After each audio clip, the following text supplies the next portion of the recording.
Hello, hello. Kronk, thank you so much for the 100 bits, man. Thank you, thank you. I hope you have good food. Whatever you're gonna eat, I hope you can share some with the rest of the chat.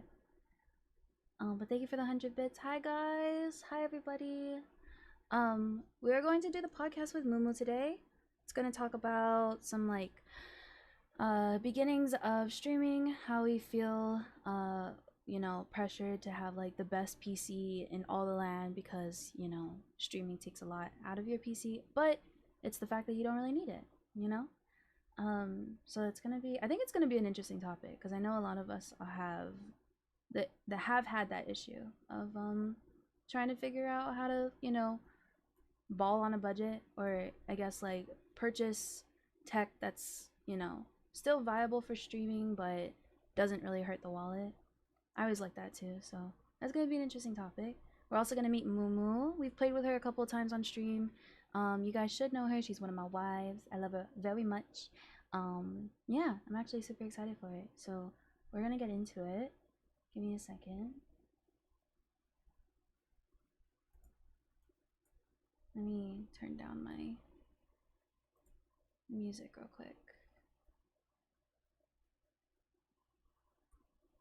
You guys can still hear it in the back. Okay. Hello, hello. Hello. Hi. Hi. Everyone, chat, this is Mumu. Or, I'm sorry, this is Junmu, but I call her Mumu. Hello, Cha. Hello. Let's get into it. Like, okay, so I know I just introduced you as Mumu, but like, do you have, an origin for your name as Junmu? Yeah. So it's actually the funniest origin of my name. So it was originally supposed to be Jun Moon, Mm-hmm. because I really love bunnies and the whole story of bunnies in the moon. And then later on, me being a K-pop bias lover, Uh-huh. Jun came from Jungkook. Um, and then the Moo part came from Momo from Twice. Oh, wait, that's cute. That's actually so cute. Yeah, so that's why sometimes when people see Momo and my Valorant name or sometimes in other games I go Yeah. by Ju Momo. It's because of that. But I said Junmoon was probably too obvious, so I said Junmoo. People thought I was picking myself as a cow, Yeah. but no, I'm not a cow. I think that's so cute though. I like that it's like a little combination of your bias and stuff. That's cute. hmm Okay, and what kind of streamer are you? Are you a PNG tuber turning VTuber, or you know what I mean? Like, So I was originally a face tuber. So I used to do face streams, cams. Later on to so I kind of started with 2D first, live 2D, which is like full on like VTubing move, oh, you and started then with 2D. yeah, I did start with Oh. 2D. So I was using the Viper and the Sage models from Squeeze's Oh. Mama, VTube Mama. Yeah. I was using those to kind of like mess around and see like how does the jiggle physics work in these models. Yeah. And then later on, I went to go see more, and I did my bunny one that some people saw in my streams before, Mhm. and I later on went to go find another model where it's a custom made, but it's like a pre-made model that Yeah. you do customizable, just like how you did on yours. Mhm. Um, and then I got that one, and then I started with that, and then after meeting everyone in the VTubing community that's so welcoming, I said to myself I should start thinking about getting my own model, and that's why I got a PNG now. Yeah. I honestly, yeah, when I was like first meeting you, like it was also the time where I think Hollow had his blue hair and stuff too, or like Hmm. greenish blue hair. So like yeah, it was also your customizable model, and then you got your little bunny and your like PNGs and all your art, and I was like, ah, she's so cute. Yeah, I think we met when we were doing a lot of spooky collabs. Mhm. So that's how you liked it because I did the aqua PNGs and of me screaming Yeah. Yeah, yeah, my yeah. thumbnails. My stick figure thumbnails. Yeah. No, they were so cute. Yeah, I remember seeing your model, the customizable one on I think Mm. Etsy. I was gonna do that, and then I remember I was scrolling through Twitter and I saw Asiani's post about her like I think the first first customizable because this is her second like her two I guess like second attempt Like at the it. updated version, yeah. Yeah. So her first one, I was like, oh, wait, $15 for me to just look like however I want, and so yeah, I went for hers. But yeah, yours was really cute too. Yeah, everyone at first thought I was trying to get a look of like catching because like the hair was all purple. It was like that soft lilac color. And I was like, oh, I do look like catching. But with her hair down without the two ponytails. And then everyone when I was just like thinking about getting my model fully kind of like thinking out of it and then making it, I was just like, I don't want to look like catching, but I really love the two buns on the hair because like I'm a bunny. Hmm. So I was like, what do I do? And I was looking at Miku Hatsune because she's, you know, the classic Yes. anime girl with the twin ponytails. So I Yes. was like, I have to see what kind of hairstyle she always have. And I saw the two cute like hair sticking out looking like another set of ears. Yeah. And then there's my bunny ears. I Yes. was like, you know what? I'm gonna go with this hair. It's cute. I like it a lot. The pigtails and everything. It's very unique. Like I can always like Yeah. look at someone's art and I can be like, oh, that's Mumu. Because I think I was looking at who was I looking at? I was looking at an artist that Nizzy recently commissioned. And Mm. then like you were on her uh card I think as well, and I was like, oh, it's Mumu. Like I didn't even think about it. Like it's just you have a very unique design. It's very cute. Yeah. Everyone really likes the two hair loops because it's like pretty unique. And I'm like, I really like this whole entire two hair loop thing because people also ask me like, is that your other ears? I'm like, no, it's just hair. I'm like, it's just hair. It's not another set of ears. I think it's very cute.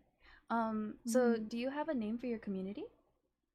Yeah, I so those that are just joining, so whenever people follow, I call them the Moon family, and those that do subs and such, I call them Moonlights to separate that. Because the Moon family is like the big community, everyone's part of the family. Mm-hmm. However, Moonlights is like you're like quote unquote like the sub VIP. You get a little bit small special role right there because you're subbed, and and pretty much kind of like that. And I kind of will still recognize you because you get to like sub, you get to see me a little bit much more in the subbing, the subscribing area. Mm-hmm. And I feel like Moonlights. So at first I thought Moonlight was be like a ray of the moonlight on Yeah. you, Yeah. but then I kind of thought about my fear of the dark. So whenever I was a little kid, around the time when I was a kid, I was so afraid of the dark. So I would have a nightlight. So I kind of was thinking of making a little 3D asset. So I'm currently working on it right now, but making everyone into a little moon light of like a little nightlight of everyone Oh, that as like a wait, that's little so nightlight. cute. Yeah, and like a little moon shape because I was like everyone's like my little light, you know, Oh, they're and like your I'm little very protectors. yeah, my little protectors That's in the so dark. fucking cute. What the hell? That's so sweet. Um, Mm. just yesterday actually, Chat and I were talking about like community names because I still have yet to name them. Like I just called them Oh my Chat and gosh. stuff. It's so hard to like just to come up with it because you want it to be like good because it's something that like sticks, makes your community feel like really whole and like brings everyone together. It's like, oh yeah, I'm part of this community. We're called the blah blah blah, or the Moonlights or Mm. something. Yeah, so I've been like struggling with it for a bit. And Beanie, one of my mods, was like, "What if you called us like your treasures?" Because like a lot of my lore has to do with like dragons, and I was like, "That's fucking cute." Like imagine like you come into my chat and I'm like, "Hi, welcome to like you're like my little treasure now" or something. Like Oh that's yeah, adorable. that is so cute.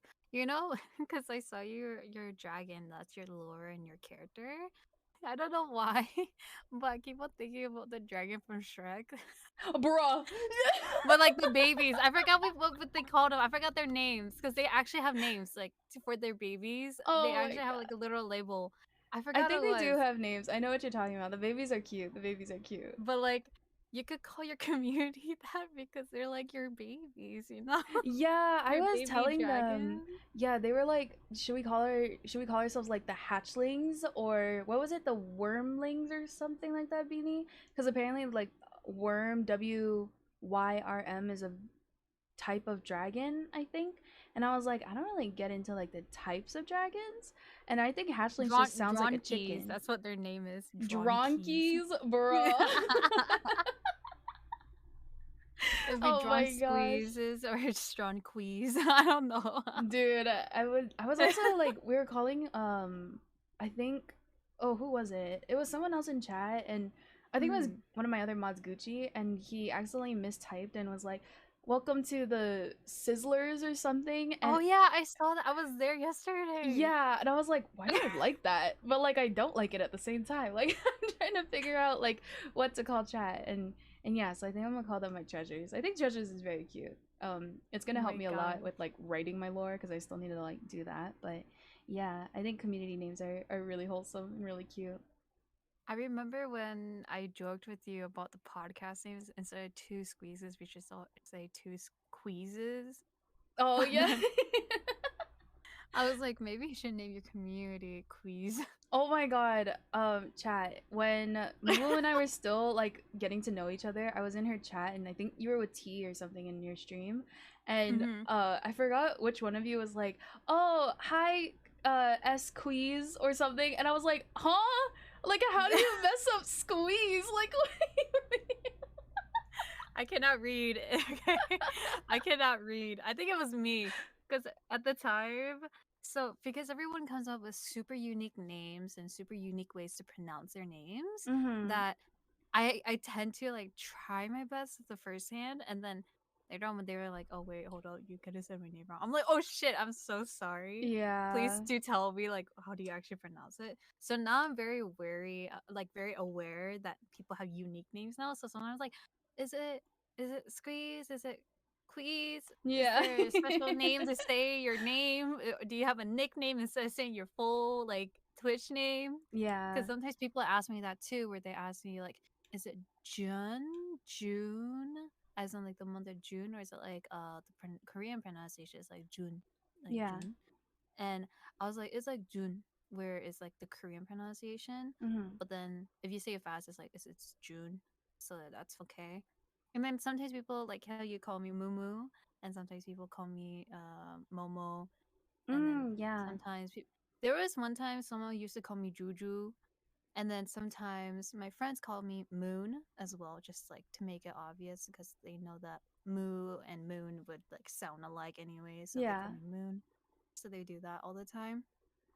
And I am okay with that. Like I'm okay as long as it's a nickname I'm comfortable with people to know that I'm comfortable to share with. Then I'll be like, you could call me that, you know? But if it's like people that calls me a nickname that I do not know them, they're like, oh yeah, let me call you the nickname your friend calls you. I'm like, who are you? I'm like, I'm sorry, but who are you? No, I okay, yeah, let's get into that real quick before we move on. I've had people like I think there was like a really weird moment back I think a couple months ago. I used to hang out with a lot of my friends, especially Gio, he's one of my mods, and he quoted like this nickname for me calling me the Squizzler because we had a joke where I had like Oh, W Riz, right? And so basically somebody came into my chat. I can't remember who it was. And then they were like, "Hey yo, what up, Squizzler?" And like Geo got so territorial and was like, "You can't call her that. Only I call her the Squizzler." And I was like, "Oh, is this how we're doing it? Okay." Like so like there's people who have like specific names for me. Like my sister won't allow anybody to call me Squish. Like I had to stop. Who was it? It was someone recently that I played with that was like, "Oh, can I call you Squishy or something?" Which I think is cute.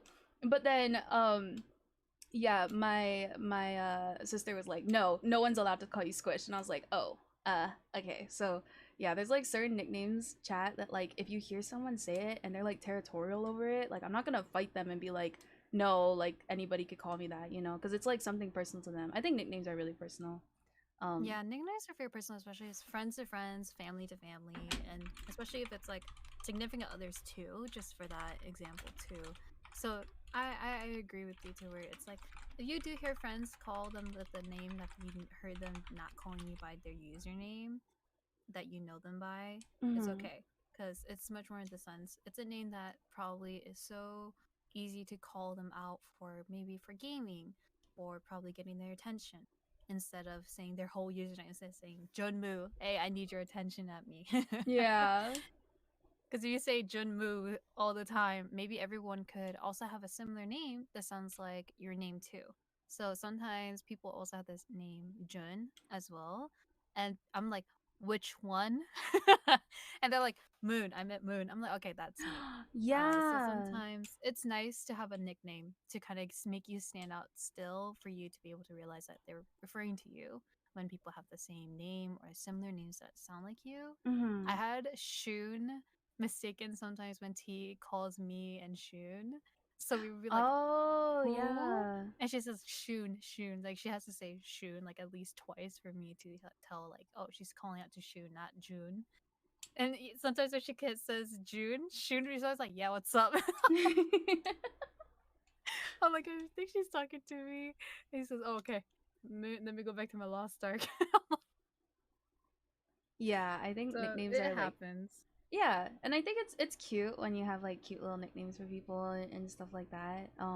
But yeah, I feel like in some cases it's like, oh, I don't know you in that way for you to like call me that kind of nickname. Like for now you can call me Squeeze and then we can get to know each other and you can start like giving me nicknames if that makes sense. Mm-hmm. Yeah. Yeah. Okay, so how long have you been streaming? I've been streaming for 3 years.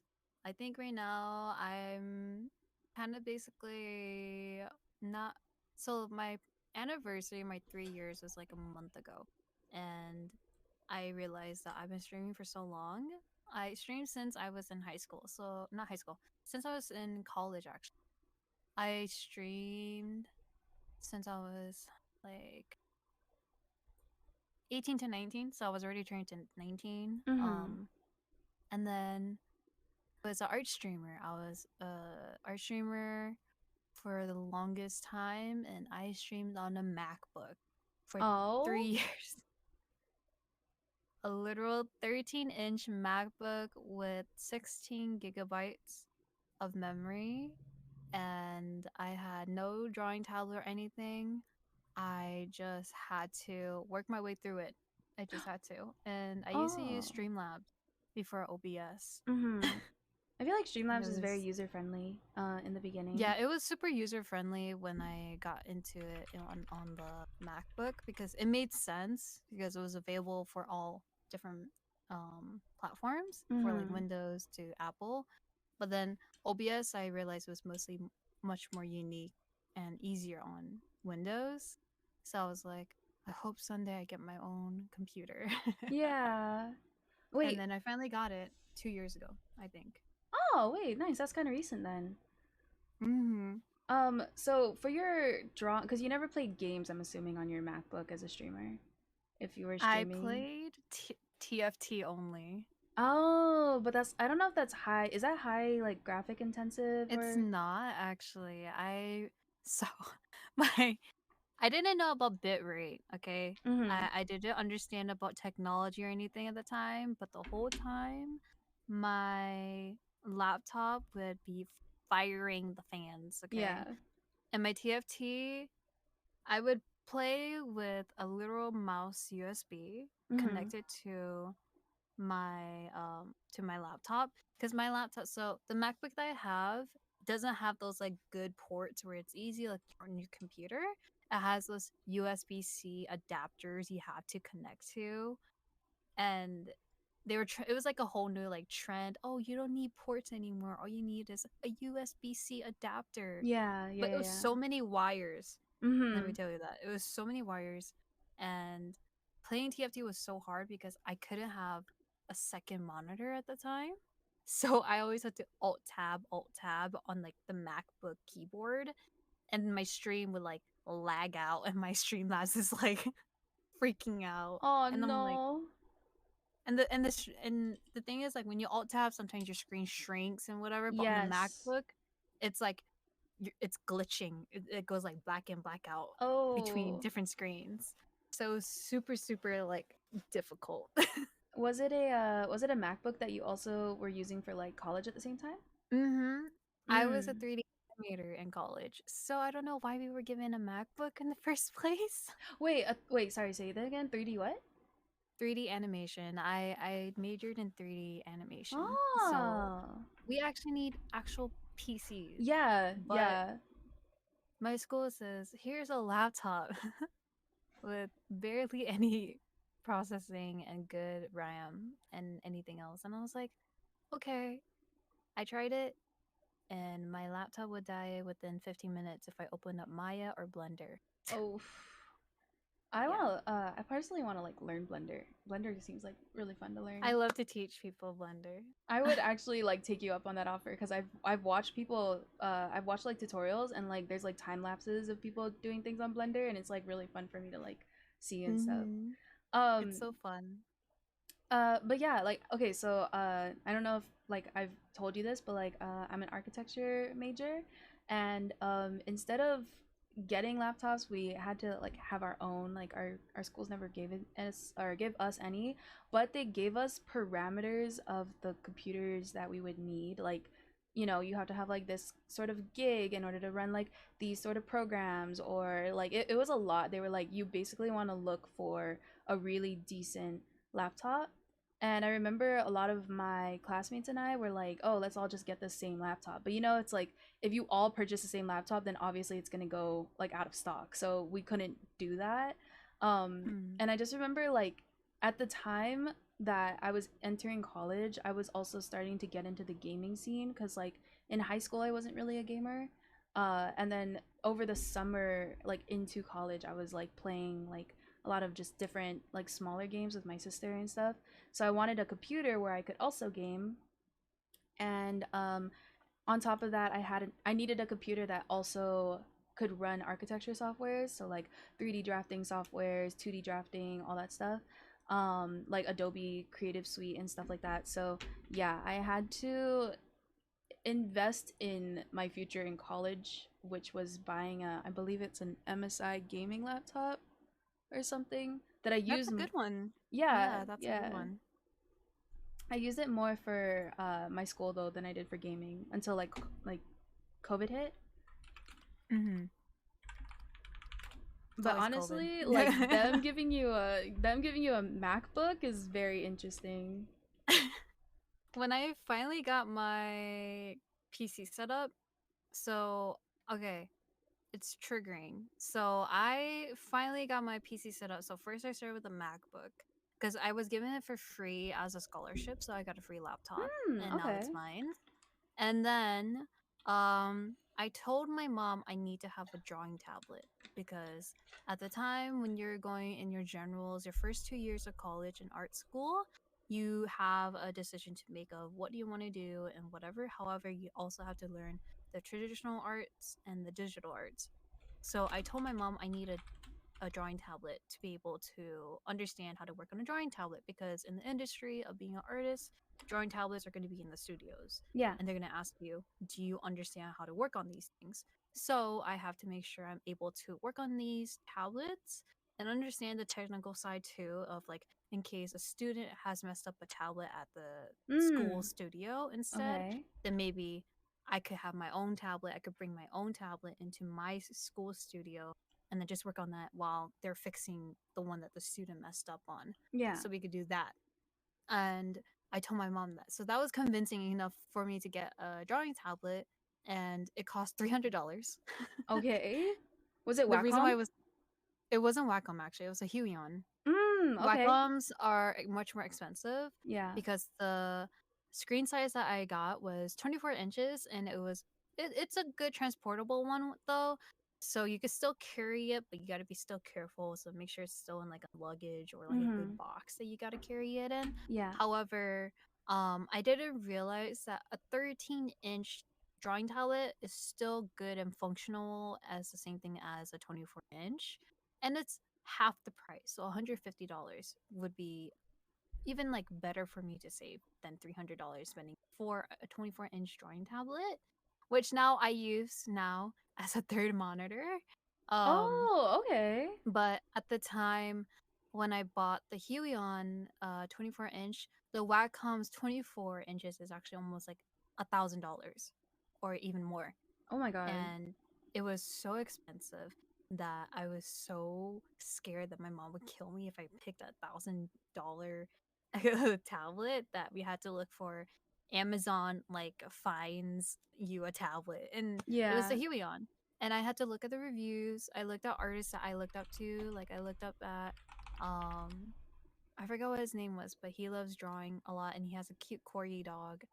And he would talk about Huion and the Wacom differences. And I look at other traditional artists too that talk about how they work with traditional art later on to digital art, so they go in between the works. And they review on Huion, and that's when I decided to go with the Huion tablet, which is $300. Big warning to y'all, $300. Yeah, yeah. 14 of $150, 13-inch. It's still the same damn functioning, okay, y'all? I'm telling you this. Please, it's okay to go with 13-inch because it is actually way, way, way easier for spacing. Because now that I look at it, I need so much space for another monitor because I do 3D animation that I have to think about investing in a fourth one. Mhm. But this third monitor is like taking so much space because it's 24 inches long. So I barely have space for Yeah. another monitor. Yeah, I think I need to get a larger desk space in general because I want to get a Yeah. third monitor as well. By the way, one of my chatters, Kitty, is saying your VTuber is very cute. Thank you. Wait, actually, let's get into that because I've been curious. So you talked about, seeing your hair inspiration and like, liking your bunnies and the moon and like the story of the moon and the Mm-hmm. bunnies. So, I don't know if you've shared it with your chat yet. You don't have to share here if you don't feel comfortable, but do you have any like lore of yours that you want to share? So far this is the work in progress lore, but what I know so far is my character, she only lives in dark and she only lives in dreams. So she doesn't even exist in the real world. She only exists in dreams. Oh. And the only way she could exist in your world or in your reality is that if you're dreaming, she would be able to see a single light in her darkness, and she enters that world, and then she will help guide you, help go through the adventures of your dream, be your friend and everything. And it also works with daydreaming. So if you're daydreaming, she also gets to see a glimpse of your world too, because when you're daydreaming, you're awake. So she gets to see how it's like when you're awake too. But then once you're done, she's gone. So it's like that. Oh. And she is alone and she has no one. So anytime a dream comes in, that's kind of like her way of coping her loneliness. But in a way, she knows in the end, she's proud to create memories with people, new people every day she meets. Just like how right now I'm so happy meeting new people on my journey of being a streamer and new friends Oh. that I'm glad to create to this day, and glad that I found new friends. And it's kind of like she kind of reflects off of me where I really love to make friends and I really Yeah. want to make sure that I have created good memories, just the good memories that I will remember. I don't really care about the bad ones. The good memories are still going to live in my mind. And that's how I keep my motto about friendships, is that the good memories are still going to live there. The bad things, they may happen and they may have hurt me, but the good memories are still gonna stay and remain and keep me happy that I'm moving on, but I will remember you in a good way and in a certain way. So it's kind of like that. Momo. Oh my god, that was so cute. Like I got goosebumps. Like I'm not even gonna lie, that was so fucking cute. I like the part where you're like, I'm like she's alone, but like she cherishes like every memory she made. That's so cute. Oh my god, I've never I heard kind of your took, like for. yeah, I kind of took inspiration from Violet Evergarden because Oh you know how she yeah, wrote letters for everyone's memory and past and yeah. their love. It was kind of like inspired from that too, but in reality, she's kind of understanding life as she keeps going through everyone's different pain, different Mm. memory, also with their purpose of why they either want to stop or they want to do a different path. And that's amazing. And I love Violet Evergarden. It's my favorite anime. It's probably over. So it's like at Violet Garden, Spirited Away. So Violet Oh, Garden and Spirited okay. Away. Yeah. Kitty is asking if they are allowed to draw you. Yes, I always love art. I always love art. So you guys could draw. You guys could even draw a stick figure at me. That's okay, even if Yeah. it's scuffed art. Scuffed art is still art. Very Yeah, cute. Squeeze has seen how much scuffed thumbnails I have drawn of everyone, and it's everyone loves them, and I'm like, y'all love them? Okay, bet.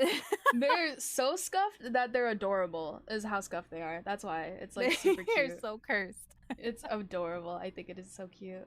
Okay, so this is like I think this is a good question to Yue is here. Hi My daughter. Yue. Can I get a shout out for Yue, please? Okay, so because you do 3D art and all that stuff, do you think that VTubing would be considered an art? Yes, definitely. I consider VTubing as art because I'm actually thinking about learning how to be a rigger. Oh my And gosh. I'm thinking about like getting a model. Not too soon, but because I'm currently still looking around, obviously, and I'm currently waiting for my full character sheet to be in the process of working. But I'm thinking about being my own rigger, but I will find my own VTube mama or papa, and I'll rig my own model.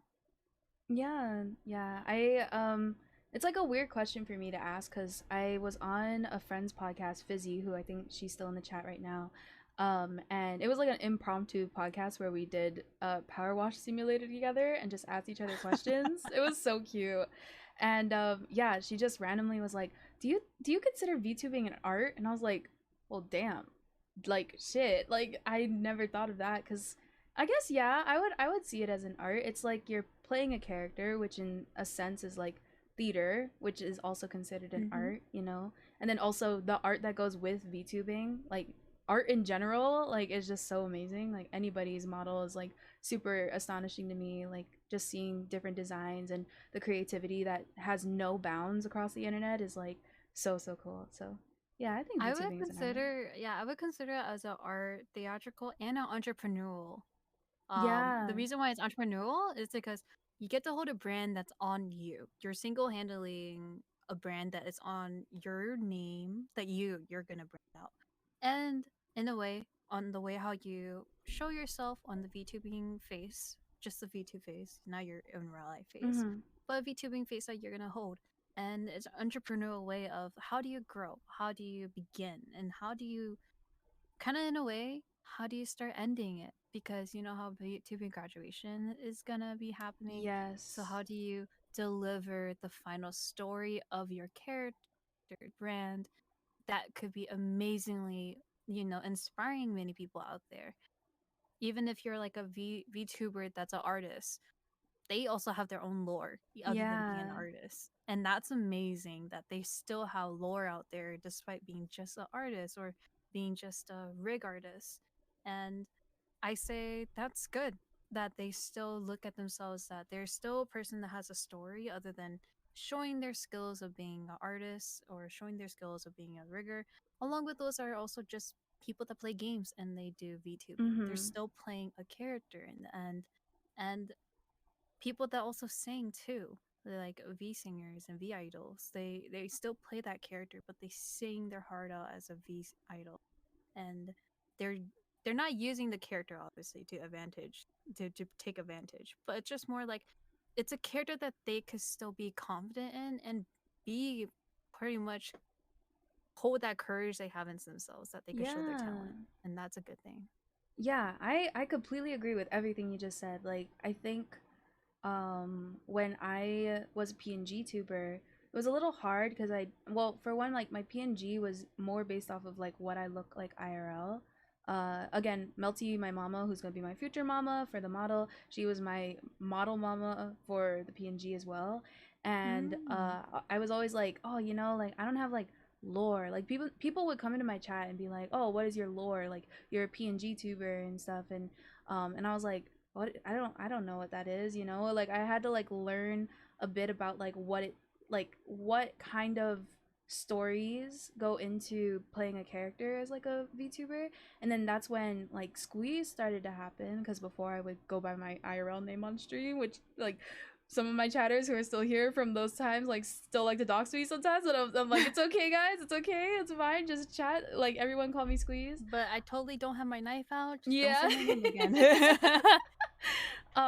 But yeah, I would come up with like little things here and there, and I just remember like feeling more confident, like knowing that I have, I don't know, like a story behind me, you know? Like whenever Mm. I get raids now and like I do the whole, "Hi, my name is Squeeze. I'm an alternate shape-shifting demon from, alternate reality. I'm taking over real," like the spiel that everybody does when they get raids and everything. I Every time I say it, like it gives me like a little bit of warmth because I'm like, "Oh, hey, like, you know, I came up with this, or like my community helped me come up with this." It's like I'm playing a character and I'm comfortable doing it, you know? Yeah. I was the same thing too. So when I started VTubing, around the time I was just like, I'm just a gremlin. Okay, Mhm. guys. At the time when I started, 3 years of streaming. So after being a face tubing, after I was a face cam and I stopped, and now I'm comfortable being a VTuber. At first, like I said, I started with the 2D stuff. I was like, I'm gonna just be a bunny that just cackles her way in her gaming days, okay? Yeah. And my friends, they obviously found it funny because they were like, imagine having a bunny cackle at you as she's defeating you in a Valorant game. Like that is funny as hell. And I was like, yeah, exactly. So I didn't have lore. And then my my time during like in the timing of coming back to enjoying VTubers was when COVID started. And Yeah. when I got into VTubers, I started to realize at first I thought VTubers you just had to learn how to sing and you just had to learn how to scream and shout, okay?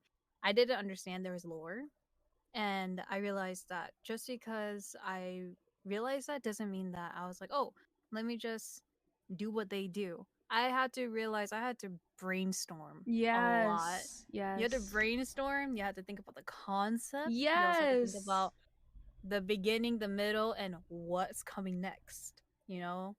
And you also had to think about how long are you going to stream it for? How long are you going to keep that story for? Because sometimes VTubers have like, they have eras where they have like, oh, right now is my like right now is my pre-debut era where I barely have anything right now, though I still have my PNG, which is like a good start and good way to tease that this is how I'm gonna be. This is my way of getting people to understand who I am before I officially debut and officially bring out my lore for people to realize that I'm ready to start to be the Junmu that everyone's gonna know now. Yeah. And that's how hard it's gonna be.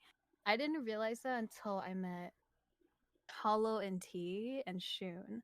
And they really kind of guided me in a way of understanding how VTubing and even like being just a general streamer and again because I was actually gonna quit when I was graduating this past December. I Oh, was gonna quit. yeah. And then when I met them, it changed my mind because I met them around Thanksgiving and I was like, holy woolly, I kind of want to come back to streaming and I want to start fresh and I want to start new and I want people to look at me not as like I want to forget what I did in the past, but much more of I want to grow to be a better person now than how I was as a streamer in the past 2-3 years ago. Because Mhm. when I was younger, of course I was behaving like a kid. It happens when you're growing up, and now that you realize as an adult, you really have to look back, and now you have to just be like, what I did back then, I take a lot of fault into it. Now I have to change and grow to be a better person, and now I had to mature, and that's when I realized that I could be and funny. I could be funny as much as Yeah. I want. However, now I have to be careful and just be mindful. I have to respect people now because that's how reality is like, and that's how it's gonna be like even in real life situations too. So that's why I was like, I'm gonna do that with my streaming now. I'm gonna try to really be careful with how I talk and be um mindful of how I stream now because back then I was a bit more lenient, I was a bit more laid back, I didn't really care. But now VTubing, I realized that it's a wonderful community that I find amazing and unique, Yes. and it's growing. It's It growing oh my so god. much. One VTuber a day for real. Like it's always somebody new on Hmm. Twitter.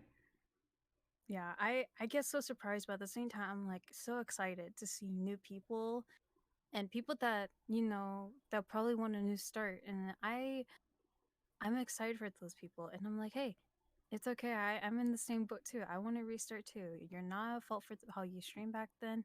You know Mhm. how it's like. You're growing from the mistake. You're understanding what you did in the past, and you're just saying, I want to be better. I want to learn from my mistakes. How can I just be not different, but how could I just be more mature, and how could I be more respectful, and also in a way, now that I'm getting a character, how am I going to make this character be that different version of me Yeah. and make me show a personality that I know that people would know that I matured and I grown from my past. And that's Yeah. something that I like.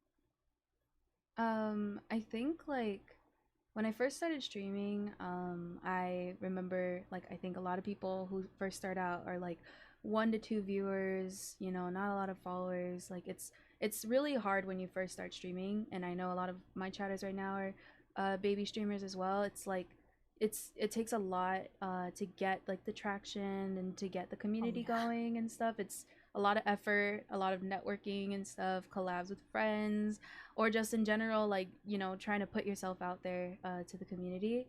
And when I started realizing like my numbers were growing, I was actually having people in my Discord server who like wanted to talk to me and stuff, like, which is a good indicator, I think, of a good community, is like having people on Discord who want to talk to you off stream, you know what I mean? Mhm. So yeah, like having that and knowing I have like kind of um those, streams where I used to have the 1 to 2 viewers, I just didn't. I don't know. I wasn't entertaining. I wasn't really like talking to chat. Well, because like no one was really in chat. Like I was just there to play a game with friends and then like end stream and like clip it later. But like now I have people who are like, they talk story to me in chat.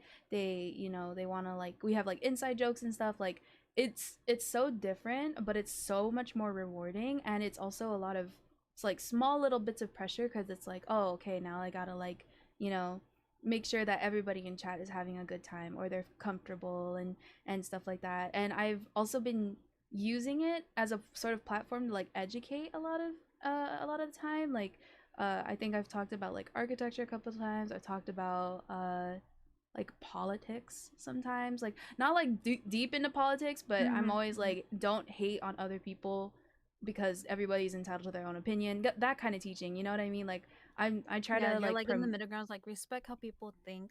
That's the end of the, conversations of those kind of yeah. topics. I understand where you're coming from. Yeah, I was kind of the same boat too, where I didn't have that much viewers, but I had someone that I really found as a very close friend. She was kind of the reason why I started streaming. She Mm-hmm. also was kind of like my mentor with art, and she taught me how to be an artist and everything. And she kind of taught me in the way of how to be an artist in the first place, because when I started streaming, I was only doing art, and me with my map book with my drawing tablet, I would just draw with no one talking to me, but I would just draw. I would just be more observed, more like in the mode of just draw while you're letting your stream go. And if I get someone to say hi, I say hi back. But I didn't talk much during the time. Yeah. But I think when I got to play games with her, I saw the way how she interact with her chat, and I saw the way how she interact with some of her people from Discord, her community in Discord, and I kind of started to engage with some of her communities where I was kind of like her mod as well, because me and her Mm. became best friends, Yeah. and her community started to get to know me. So they came into my streams too when they realized that I draw, and I took a lot of advice from her. So they were like trying to see like how I'm gonna be holding on my own. So because she was in a different time zone and I was in a different time zone, sometimes I'm usually in the daytime, she usually streams in the night, And when I usually stream during the day, it was when COVID happened. So I usually stream every day, even when I was in Yeah. class. Yeah. My my chatters would hear my class going on. I was like, don't worry about that. We're gonna still focus on the drawing that I'm drawing.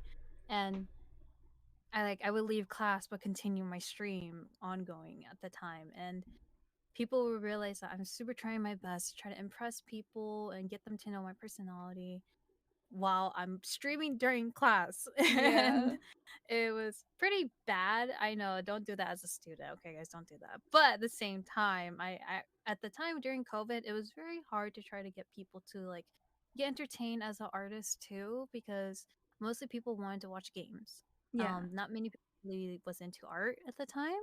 So that's why it was very hard to get people's eye to catch my streams.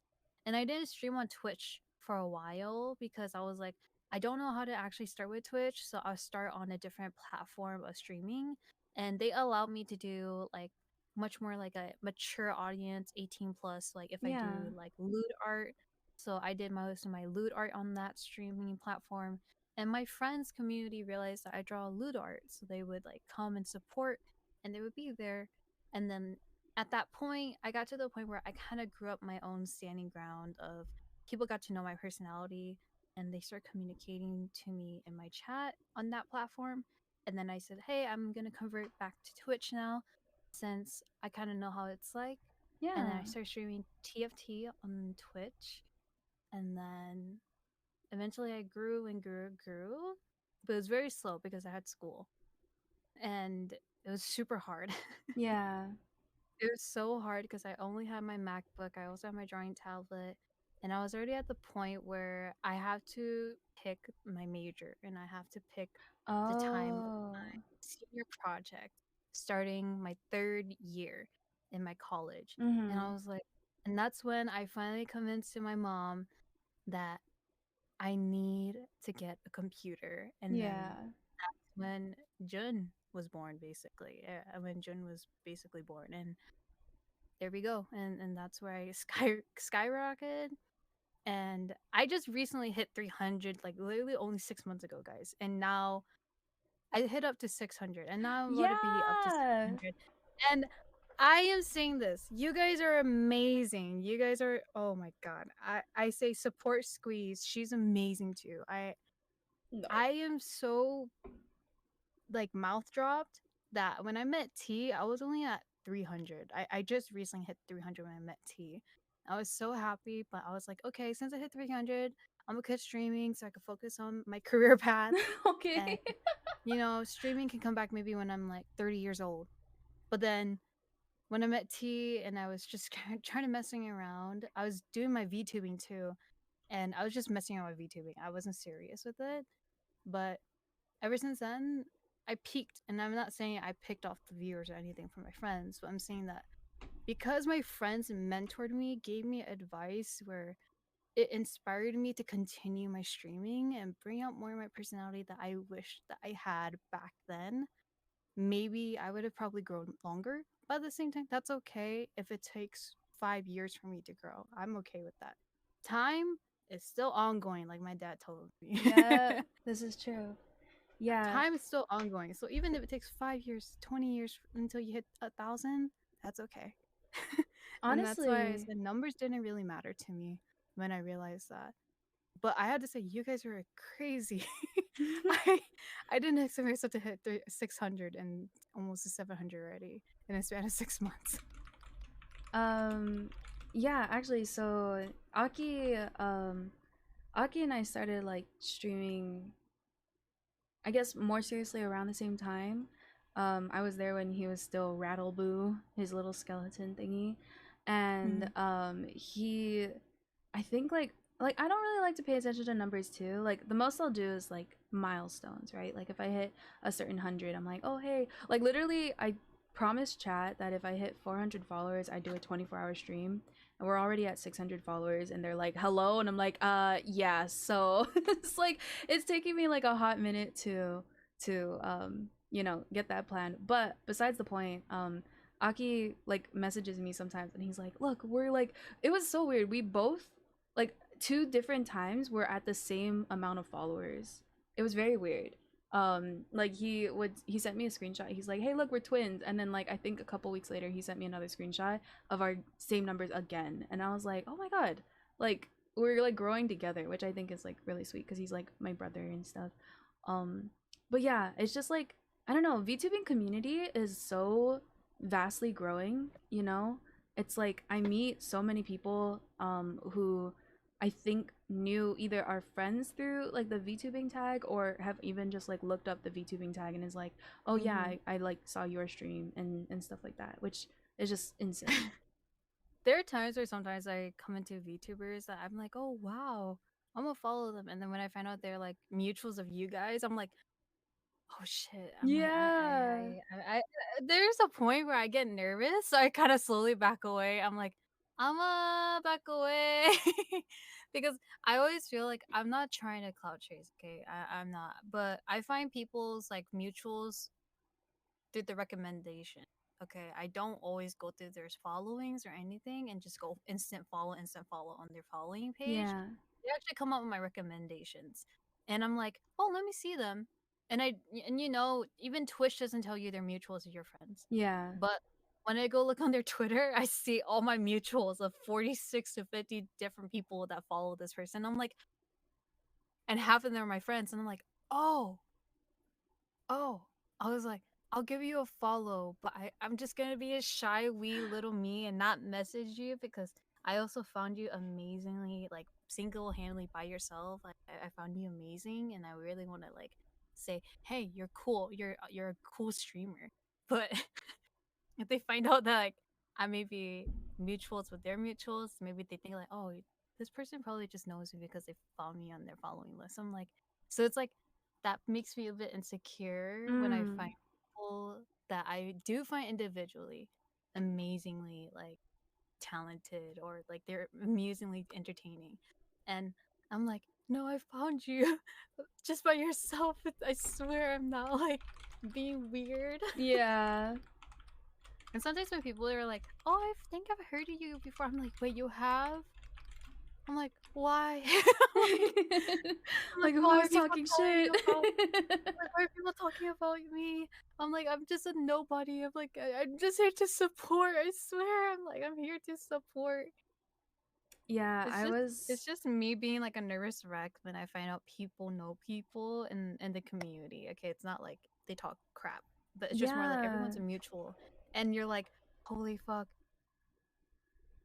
I'm friends with both, and here I am, and I'm like, oh no, I'm like, what do I do now? Because Gucci because says your fangirlness kicks in you. yes. No, exactly. Gucci says you ain't a nobody, you're a somebody that we appreciate. Oh, thank you, Gucci.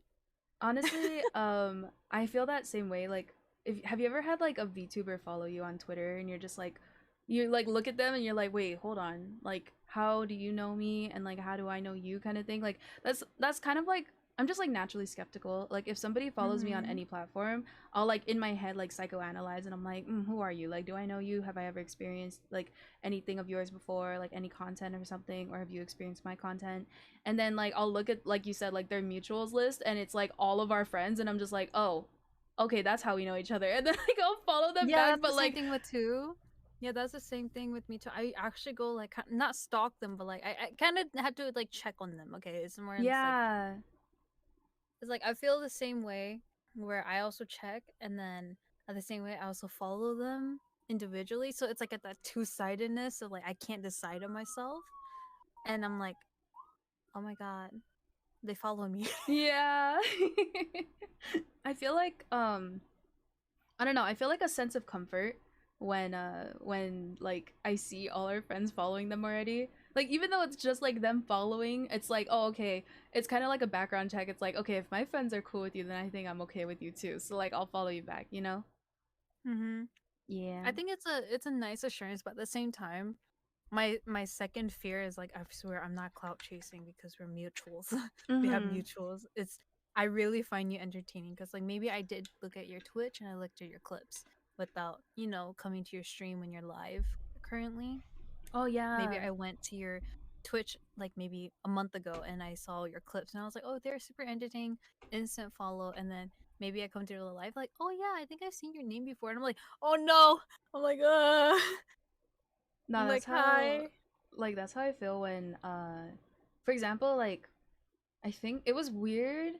Like, okay, for you, for example, I think when I was first starting to stream like a little more seriously, like knowing Aki and like everybody else, Aki knew Tomo and like Mm. Sai and like Red Flame or like Red Flame VT Flamey and stuff. So I like knew Tomo and like Sai and them from like a little bit ago, right?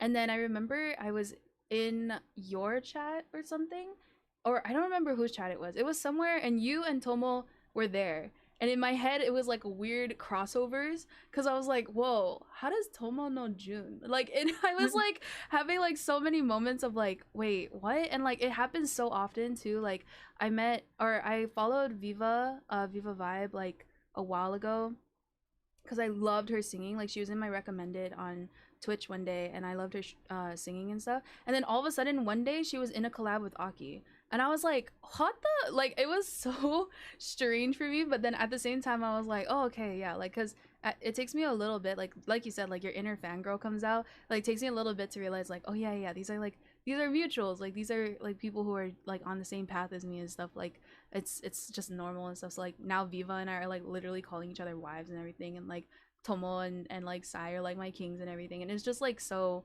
interesting to me that like everybody like molds circles so often in the VTubing community. Yeah, there are times where like sometimes there's VTubers that find me and they follow me on Twitter, right? And Nilson like you Talks, said, thank you so much I for the go follow. check on theirs. I realize they're mutuals of my friends. So then sometimes I even ask myself, like, do you know who this is? Because they follow me and they're very cool. Like they look cool and everything, but I'm not sure if I should follow them back because I don't want to seem like it's a follow for follow thing too. Yes, yes. So I just wanted like you know I sometimes even actually like double check with my friends that are mutuals with them like is this like a follow to follow because like I also do find them creative and I do find them like pretty cool and I already checked their account and their like profile and their clips and they're amazing and then there's friends that mostly say, yeah, they're very good, and if you want to, we could all like collab, or we could all literally just hang out in a VC. And Mm-hmm. then there's some people that I happen to just be amazingly good friends with now that follow me back, and I'm like so happy that I don't really get too scared, but I'm still trying to like remind myself I should respect and also not be like so like, oh my god, panicky. Yeah, yeah. Because like I really like it when they're like, no, I really found you as like a good streamer individually. I didn't see you through other than just your friend's stream. I also watch your other streams too. It's always nice when I get to hear like, oh, I watched your streams too. It's like, oh, they didn't just watch me for my friend's stream. They actually try Yeah. to find out, figure out who, what kind of a person I am individually, than just figuring out what am I like in a collab. Mm-hmm. So it's nice. So it's very nice that they're like, no, I already like seen your streams before, but it was nice seeing you in the collab with our mutual. But I seen your streams when you were by yourself, and your solo streams were very good, and that's why I followed you or things like that. And I'm like, oh, I'm like my heart's like melting. I'm like, oh my god, I'm like you watch my streams That's and you so found me cute. entertaining. Yeah, it is like the biggest compliment when someone like, you know, they're like, "Oh yeah, I've been following you for a bit and I like really like your content." Like hearing that, and it's just like, "Oh my God, like really? Like me? Huh?" What? Mm-hmm. Especially if it's like a streamer that you looked up to, right? And they followed you, and Yes. then they were just like, "Yeah, I already watched your streams, and they're very good." I may have not said hello, but I was watching, and I was like, I would be blushing because I'm like, "Oh my god, they watched." Yeah. That is admittedly how I felt about Hollow when I first met him. Okay, to be fully transparent, I don't have like a lot of you know, partnered friends on Twitch and stuff like that. Mhm. So when I first met Hollow through like Aki and you guys, I was like, "Oh my god, he's a partner." Like it was like freaking me out for a second, right? Because I was like, "Oh, that's a check mark next to his name." And then like I think one day Hollow just reached out and was like, "Do you ever want to play a game? Like let me know." And I was like, I like for a second was like, "Huh? Me?" what do you mean? Like I was so confused, right? Like I just didn't understand like how or what prompted him to ask me like to hang out. And then when I started like getting to know him and stuff, I was like, wait a minute, like they're just like so chill. Like he is like for a second, and I know he's gonna like literally not let me hear the end of it, but like for a second I was like, oh my god, it's Hollow, right? But then I'm like, oh, now it's Hollow. Like it's it's literally the homie Hollow, you know? Yeah, that's how I like felt when I meet like a lot of like streamers that I look up to, especially in our like friend groups now. I'm like, oh my god, it's so and so. Like I know them, you know, like as a joke, like I say like I know that guy, but then like I feel a sense of pride when I can like say like, oh yeah, I know Mumu, like yeah, she's like really sweet, right? And stuff. It's really cool. Yeah, it was like that where since I met Hollow, Shun, and T at the same time. What's funny is like they were actually ending their stream. Hollow was ending his stream, and they had to go to bed. So it's just me and T. And Mm-hmm. what's funny is that um when I met them, half of their mutuals, I would say, they instantly all followed my Twitch. And that night it really made me have the most like Pikachu face of, am I dreaming that there's VTubers following me?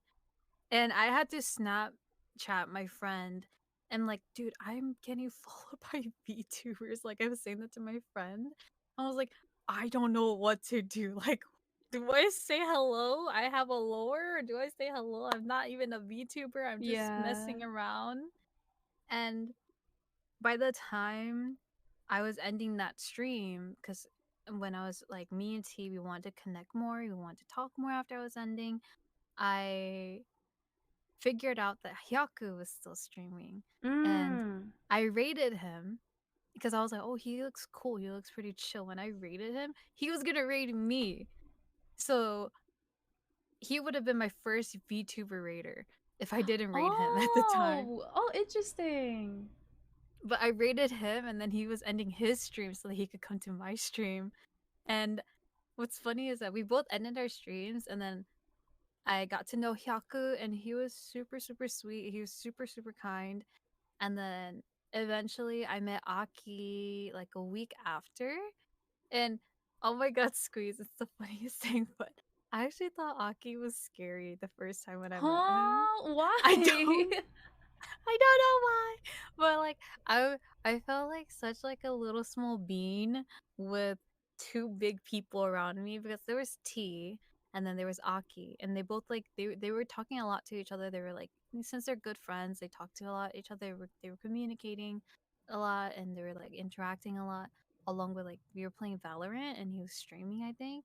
But I was so nervous. I was nerve-wracking because I was streaming too, but then I was just like, what do I say? What do I say to these people? I'm like so scared. Like I don't know Yeah. what to say.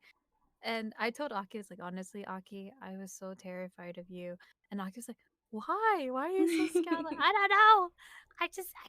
When I see VTubing, I get so scared at the time when I started, because VTubing's so big. It's like a big name. So it's like a whole entire like, oh my god. It's like a big oh my god. What the fuck? Yeah. And that's why I was just like, when I figured out that I'm gonna be like a PNG tuber and a VTuber later, I was like, that's a big label. Like I said that in Yeah. my I was saying that to myself, and I honestly I was just like, holy fuck, I'm here now. I'm here doing whatever I want to do as a Yeah. VTuber. I think when I first started streaming, I just wanted to stream. Like I didn't know if I was okay, like I followed big companies like Niji, Sanji, and Hollow Live for a bit. Like I was huge fans of like a lot of those kinds of VTubers, Iron Mouse, all those kinds of like really big name VTubers. But I never like saw myself becoming one. Um, and I don't know why. I guess it's just because like my time on Twitch wasn't that like crazy at the time until like COVID hit really, but I didn't know that there were like indie VTubers or like small VTubers, you know? Like I always thought if you're a VTuber, you're either big or you're like you don't exist kind of thing, you know? Hmm. And then I became a PNG tuber and I remember I was rated by a VTuber who had like 60 people because I remember she and I don't remember if like I follow her anymore, but she was, I think, just looking for like small streamers to raid, and yeah, I had like the one viewer, and I just remember thinking like, wait, like for a second I'm like, I don't, are you like Niji Sanji? Like I was so confused because I was like, no, like I don't know your name, like how, who, like what? And so then I started looking up the tag VTuber, and I was shocked at how many there were and how many like models there were. And I remember like that night I didn't go to sleep until like 5 a.m. because I was like stalking so many people. Like I was looking at everybody's streams like, oh my god, like you move, oh my god, you're like a PNG tuber with lore, like it was insane. Like the VTubing world is very interesting to be a part of.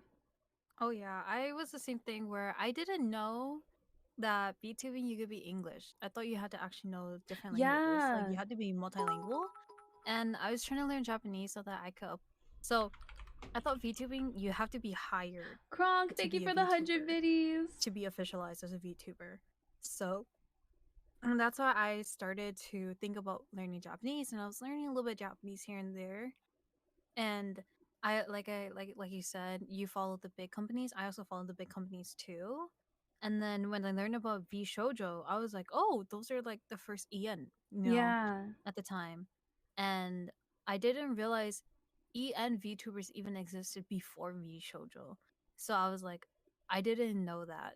And I thought you had to be in a brand name to be considered as a Mm-hmm. VTuber. Yeah. And eventually I started to kind of wait more, watch more, and I think the very first time I realized that you could be a VTuber without even being under a company was when Offline TV decided to do VTubing of their own. And all Yes. their friends did their own VTubing, like Natsumi, Stars Mitten. Yeah. They did their own Lily. VTubing. Skara did his own, Mm-hmm. and Skara's a face cam streamer, so people knows how he looks like. And I was like, oh, you don't even have to be under a company. And I realized that. And then when I found out that Niji Sanji and Hololive are doing EN auditions, I auditioned once and I figured out I had no experience with VTubing. So I told myself, what the hell am I doing? I submitted the audition and I already knew I didn't pass because I didn't know what to do. Yeah. And now that I kind of know a little bit of the VTubing community after being mentored and being given advice and making good friends to give me like a good like experience, I kind of understand the VTubing, but I'm still gonna probably wait longer and longer until I actually get a longer experience Mm-hmm. of being a small VTuber, but also in the same way growing on my own too with my own brand. So Yeah. that's why right now I'm like starting to understand how it's like being an EN VTuber, and you don't have to always know every language. However, it's okay to learn other language because it's nice to communicate universally. Mm-hmm. That's a good Yes. thing. Yeah. Okay, let's like blend the question then real quick. So in terms of like technology, because like VTubing, you run a decent amount of softwares in the background. What would be your like best advice for like smaller VTubers who, they may or may not have like the best tech setup for starting to be a VTuber or PNG tuber? Like, what would Hmm. be your best advice? I would say so. I didn't know you did not need a phone to do VTubing. You could Mm-hmm. also do webcam. So just do with the webcam. You don't need an iPhone. You don't need two phones, one dedicated to VTubing and one dedicated to personal phone. You don't need to do that. Um, Maybe you could do that when you're like much more in a bigger growing community and you have the money for it. You could do that. But for budget cutting and stuff like that, it's okay to use a webcam. The webcam's still gonna read your face, let you process your VTubing and everything. And like me and Squeeze did, do the pre-made customizable VT Yeah, models. They help so much. And also, just because people use the same model as you did, but they customize it differently, doesn't mean that they copy it off of you. exactly. Okay, it doesn't mean that they copy it off of you. They also are on a budget too. And also think about it. they also want to have their own model. However, they just can't afford it at the moment. So that's okay. If your models look the same, that's okay. If people like your community starts to come at you and tell you like, hey, you're copying off of this VTuber, say, hey, both of our V2 models are customizable. You have to respect that as the most like big respect that you need to do as a Mm-hmm. community. Is that people are on a budget, and at the same time, I'm glad that people are able to get their own customized models at like a very expensive moment where they have their actual models, because people do save. Like people actually have saving plans, but there's some people that want to start right away, like how I did, like how I started right away with like my own customizable, pre-made model and everything like that. So because I wanted to have a, it's okay to experiment with Yeah. those, with Yeah. pre-made models. It's okay to experiment, and if you had a good time to experiment with a pre-made, then maybe take a break, save up as much as you need for your actual original model, and then that's where you start your actual VTubing journey of being your own brand and stuff like that. Yes. But if that customizable pre-made model, just like how Squeezes has like the horns and the wings, they already have some of those assets. At that point, you could use that model a little bit longer than saving after a hiatus and stuff, because that model could be taking you a long time. Um like when I started, I had to use literal pet, like a pet V2 model. The And it bunny was like one, my yeah. little, yeah, the bunny one, the squishy one. Mm-hmm. Because that one was more like it's like a toggle where you have like a little pet. However, I used that one because I was like, because I don't have a set of knowing what kind of a model I wanted. I would just be a little bunny because I still believe in like, I still love the story of the moon and the bunnies and the moon and stuff like that. So I was like, yeah, I'll be a little bunny. And then later on, when I went to the one that I used of the girl, the female body, um, which is a pre-made, I decided to think about color palettes. How should I Oh. stand myself as a color with the different color aspects? And that's why my hair color is like either purple or blue gradient here and there on that model. But then when people said it looks like Kitching, I was like, oh shit, I had to really think about really starting about getting a PNG. And the one that everyone sees that I'm speaking with, that was my first PNG. Uh PNG tubing Yeah. icon. And that's how I met everyone with that one. I met everyone with the single PNG as everyone's seeing on the stream right now.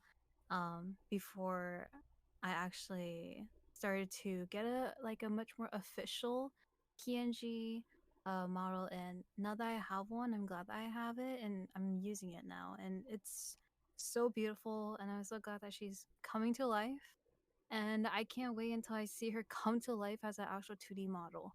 Yeah, I'm actually so excited. When I tuned into your stream, I didn't even know you were gonna use it. And then I saw it and I like literally like screamed. I'm so glad I was home alone because I was like, oh, she looks amazing. Like it's like everything like seeing your art and stuff is one thing, right? Which by the way, your art is beautiful. Chat, if you didn't see, it's already at the. I mean, you Thank should you. have already seen it. It's the fucking slideshow above Mumu's head. But like yeah, your art is so pretty, but like seeing your PNG on your stream like was such a proud moment for me. I'm like, it's her. It's like, chibis are cute. I love chibis, but like that was like that looks like it could be like your model, you know. So I was like very very proud of you in that moment. Yeah, my PNG mama, she, oh my god, she did such an amazing work. She also does pixel PNG models too. And I was like, that they look amazing. And she was so nice that I honestly, she delivered at a perfect timing where I was so excited, Ethereal, thank you because so it was much for around the the timing that follow. I knew that I could just have so much fun with it. And she was like, I love your model so much that I had to make her alive, that she has to talk. And she did it very good. And I was so happy when she got it Yeah. and she delivered it to me. And now that I have that as my official one, I'm like, here she is. She's here. Jenna's Yeah. here. I was so happy for you that you got your little PNG and stuff. Thank you. Oh, Fee, thank you so much for the hydrate. If my chat redeems any type of care package, I usually have my guests do the same thing as me. So, do you have water on you? Yes, I do. I have my 2-gallon water bottle. Let's go. It's okay. I already prepped myself with it. Thank you for the stretch and posture check as well. Hi, Fee. Can I get a shout out for Fee, please? Hi guys, if you are new to chat, if you are just tuning in, we're talking with Mumu right now just about VTubing and her start as a VTuber and how, you know, she also had started on a MacBook. What is it? MacBook Pro from the beginning and stuff. So, you know, we all start from somewhere, chat. That's just what it is. We all start from somewhere. 2 gals? Yes, 2 gals. 2 wives, if you will. Okay, how about we go into your clips? Yes. Let's do your clips right now, chat. So before in the other podcast, all the guests had shared like art and stuff, but Mumu actually made me a doc of her clips, which I'm super excited to show you guys. Let me get this ready. Hold on. They're all hilarious. They're actually from times that I actually started doing the VTubing. So. Oh yeah. So you guys are gonna see the model, the customizable model that Mumu was talking about. This one is, wait, where is it? There it is. Okay, so for this one, here, let me turn off. Where is it? Okay. Yeah, OG Mumu clips. Yeah. So we can see T, Shun, and Hollow actually in the bottom here. They're playing Pico Park. Oh, he's better. Let's go. Okay, now what do we do? Wait, I think we're supposed No, to we stay have on to there, go right? back. We have to go back. I think we're supposed to stay on that, yeah? Oh wait, I can share with you on Discord. Please. So it'll be easier Take my for you. hand, shoot. Oh, okay. Wait. No, So- I think we're supposed. Oh, he's better. Let's go. So chat, remember when I was saying like, oh, I didn't really know Mumu back then? When I didn't really know her, she was using this model. So I also wasn't aware of your like bunny, you know, lore and everything. So this was how I knew Mumu at first, and then her PNGs Okay, came now out, what and do it we was do? so Wait, cute. I think we're No, supposed we to have stay to on go there, right? back. We have to go back. I think we're supposed to stay on that, yeah? I love T's laugh so much. Please. Take my hand, shoot. Help me. Wait. This is probably like the first time I was so like in my giddiness because like Hollow and Shun made me so comfortable other than like T made me comfortable. Yeah. Because I know T'd a little bit longer, but Hollow and Shun made me so like giddy that I was like laughing so much during that collab. I thought that was so sweet. Revealing area. Oh my god, this clip was so funny when I saw this on Aki's. Aki did me dirty with that clip. I love how you fire at the... You still fire. I can't believe he actually did that to me, and I was like, Aki, you Insane flick. he did me dirty with that. It was so funny. He was like, I'm sorry, but good flick. And I was like, what do you mean? And I saw the clip and I was like, what the fuck? If you can't make fun of the homies, they're not the real homies. Yeah, I got you. Oh, you're playing with Nizzy. This is You my first can't. game with Niz. You sound awesome, bro. Are they And talking this- about this Niz's Rita- voice? Yeah, this Oh, you got Rita them like blushing Niz's now. voice. Good job, Niz. Bro, I play with Niz off stream, and oh my god, the amount of degenerate men that simp for this man is insane. Like, they hear him speak and they're like, hey yo, Breach or Reina, can you say something nice to me or something? And then they like start moaning and stuff, and I'm like, huh? Me and Niz, that was like our first game too of like playing together, and I was just like, oh my god, this because Rena was like, can you talk more like just to me? And I was like, I was streaming and I was telling you, I was like, Niz, are you okay? And Niz like, happens all the time. It's okay. No, it does. It actually does. And like also with Blight, oh my god, I used to play like DGen hours with Blight, and like there were so many like there was even like girls and okay, so sometimes if I play with them, I don't really speak until the end because I don't want to like say that I'm a woman and then like cause like, you know, a lot of whatever like stupidity, right? So like whenever dude, yeah, Blight gets all the crazies. Like there was this girl that was like, oh, can you say something? And Blight in call with me, he's like, what do I say? And I'm like, I don't know. And then he's like, no, can you like tell me what to say? And I'm like, no, I don't know what to say. And like the whole time, like, because Blight's whole thing is like he doesn't have Riz or something like that. So he was like, come on, you're like the queen of Riz. And I'm just over there like, dude, this girl obviously likes your voice, not my voice, so I don't know how to go about this.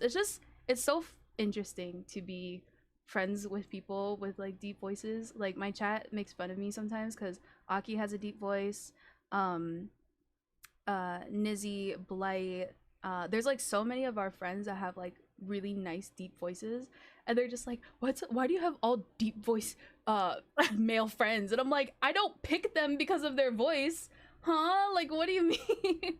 It's so funny because like it's the opposite for me, Squeeze. The girls come for me, and I'm like, huh? No, So it's then the all the guys same. would be like, all the guys are like, Jun, talk to them, talk to me. They don't even want to talk to me. Talk to you, talk to them. I'm like, hi. I'm like, what up, girl? And they're like, damn. What? You got a nice What voice." up, girl? Like, get me out of here.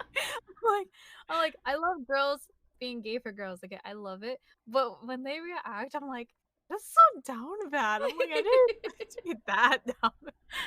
I was I think I was playing off stream with Niz one time, and this was what freaked me out. So I just like I spoke first, I think, and I was like hello or something, and like no one really responded, right? So then Niz, you know, the homies got to support the homies, was like hello, and then of course two of the guys, because there was we were doing, and then we had three people that were in the like the enemy, or not the enemy, hello, the randoms, and so two of the guys were like, oh, what is it, like, can you speak again or something like that? And then the one Fade wasn't speaking, right? And then the Reina who was on our rando was like, oh, hey Sage, or hey, yeah, hey Sage, our Fade wants to ask you a question. It always starts like that, bro. It's always like that. It's like your friend will call you out like on like in the middle of the game if you guys are in a call together. So I was like, oh yeah, what's up, Fade? And then like all she did was like squeal, and I don't know, I felt like such a big compliment because I'm like, oh wait, you mean to tell me that Nizzy with the voice that's smooth as silk is speaking, but you're like attracted to my voice? So like I That like was, happened to me. Yeah, it feels I so was nice. laughing. I was playing with La Nerdy, T's V2 brother, and we were just playing for fun. We were playing on Swift, and there was this random Sage, and she had her duo, and she didn't give a single fuck about her duo. And her duo had to type in chat or even talk to us like literally with his voice. He's like, hey, Neon, Sage really, really wants to talk to you, so like let's not like let's just keep throwing so that she could keep hearing your voice. And I was like, oh Sage, thank you. And she typed it, she was like, she was typing like all gibberish. Yes, And that's I was like, exactly really? what it is. Duo next year watching this? And I was like, Sage, are you okay? Like, do you need a hug? And she was like, yes, right now. I was like, oh my god. I'm like, okay, I want to run away now as a female. I'm like, I want to run away. I'm scared. Dude, I've had I like, didn't expect it to be that insane. I was like, okay, yes. I love Valorant reactions like so much. Like I've had a girl, like if I was solo queuing, like I've had a girl just like come up to me, like crouch at me, and then she'll just like bark and run away, and I'm like, huh? Like yeah. I'm like, hey yo, they're like, hey, you got a nice voice. I'm like, thank you. Like, girl to girl, thank you. Like, I'm glad that you gave me the comments, but like, what the fuck? Yeah, I'm like, oh my god, there was like one that's out of time. nowhere. I wish I had this clip because like I have metal running in the background sometimes. I just didn't have it this time. But there was this one game I played with a friend of mine off stream, and one of our randoms, her voice was like mommy, like you know when you watch those TikToks of like those girls like just with really Very nice clear voices. mom voices. Yeah. Yes. So her voice was so nice, and she just like, you know, she greeted the team. She's like, "Hi team," like in her voice, right? So immediately, like I'm to my friend, I'm like, "Oh my god," like, you know, like I was freaking out. And then I like responded back. So I think what happened was like we lost the first round, and then the second round during the buy phase, she was like speaking again to our Neon, who was like a guy who was like, you know, calling her mommy and stuff. And then she like looked at me and she's like, "What do you feel about this, Reina?" And then I just like I responded back, and then the Neon like used his E in the middle of the round and like ran up to me. He goes, "You a mommy too?" And then I was like, "What are you talking about?" It's always funny because I'm just like, how do they figure out I'm a female? Like, I get my username is Jumomo, but at the same time, that could have been like someone playing on my account, you know? Like, what if like that's like quote unquote like a fake person? That's not That's even true. me, you know? Yeah, or So I'm voice just like, changer. or like yeah, voice changer, or they have like their brother playing for me, and I'm just using the voice chat to Yeah. mess around with people. You know, no, I'm like, how do people just already like? No, I know you're a female. Like even a female knows that you're a female. I'm like, huh? I'm like, okay. I'm like, hello, and they're like, hello. I'm like, oh. And what's even Yeah. funny is like they flirt back, and I'm like, and I'm blushing. I'm like, I'm screaming. Same. And I'm like, I can't take it anymore, but I want to respawn because this is so funny. I'm like platonically blushing. You know what I mean? Like Yeah, it's I'm like, like, oh my oh. god, like I don't feel feelings for this, but I'm feeling something. You know what I mean? Yeah, it's like, why does it make it feel so type of way now? I'm like, at first it was creepy, but now I'm like, I'm feeling different. And Yeah. I'm like, I hate Valorant sometimes. But I love how like funny we can be in that game. Though. Yeah, that game is just memeable at the end of the day. Like it's just everybody's there to just like troll and be stupid, which I kind of enjoy being in. Definitely. Oh, I muted it. Oh goddamn! This is Min. Doc? Everyone, this is my friend. Oh, yeah, we were showing Min Minsuda model. God Hey. Had me on the demons. Oh, Lord. Oh my god, no! Oh, Lord, this- oh my god, this is not a smack Everyone was time. barking for her. Oh my god, wait, I was here for this. I think I was here for the This stream. gave off the same you guys that gave off the same energy as the when it's like lunch break at the construction worker site. Oh my god, and everyone's Hey, yo, Ma, what you catcalling. got for lunch? Hey, yo, what you got? Hey, yo, Ma, what you got for lunch? So my first impression of her is Killing me. Dude, I love Min's model. I know she did it herself, yeah? yeah, Oh she's my her own gosh. B2 mama. She's so talented. She's gonna have someone for her, but she draw. Thank you for the shout out. Of course, Squirrels, of course. Okay, wait, chat, we still got some more. Give me a second. I gotta like pull. I don't know why it's like doing this. If you can summarize. This is my first. If you can summarize it with like very simple words and you don't have to say the whole story, then you'll be safe. Oh, right. Okay. So, Sorry, dog. Armando. I'm deafening. I wanna talk again. For a second, I thought that was Zane. For a Wait. second, I was like, was that Zane?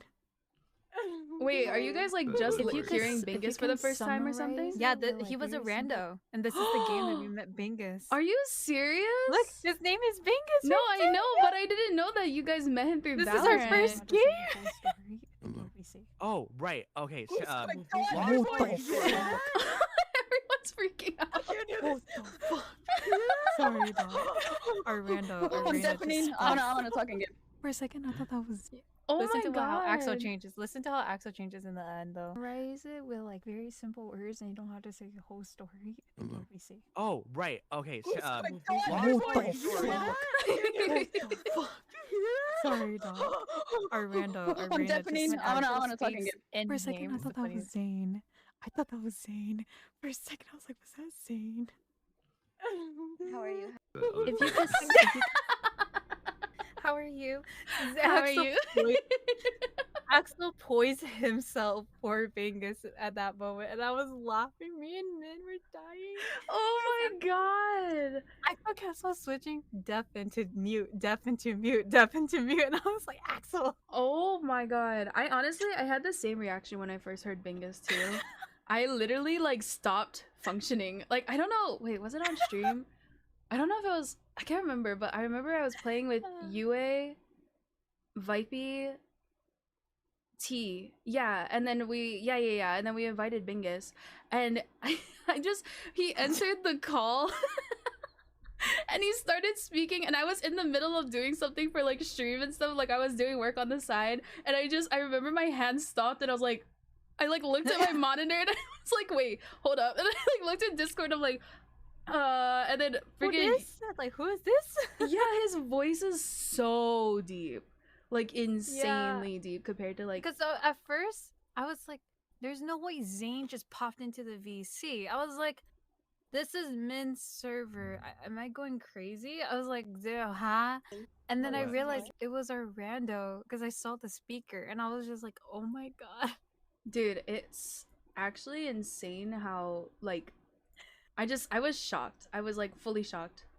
Like it takes me a second, like a quick second, and then I like came back down to earth and I was like, okay, it's a friend of a friend, we're chill, right? But like still, I had like my immediate like brain function was like, huh, Yeah, I was. Oh my god, when I first heard Bingus, I was like, Jesus Christ. I keep muting it. What? You gotta AH spell. Len. What? You gotta say that line now since What you have is the gun. MWAH spell? I got that dog in me. Wait, what? What? Wait, what? Because we got the bulldog. Oh my god. AH spell. Len. What? You gotta say we that got the line now bulldog. since What you is have the gun. MWAH spell? I got that dog in me. Oh my god. You know, I had to explain that. I had to explain that to some people or like some friends of mine because like they're not online, like on the internet as much as I am anymore.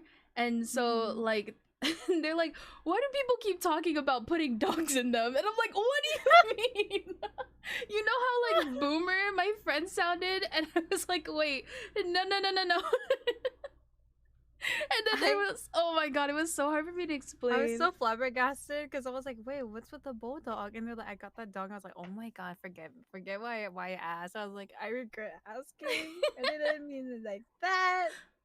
Oh, Gucci is asking, what is your Pokemon starter? Ooh, any fire type and green type. Not green type, like a grass type. Sorry. Yeah. I got the dog in me for real.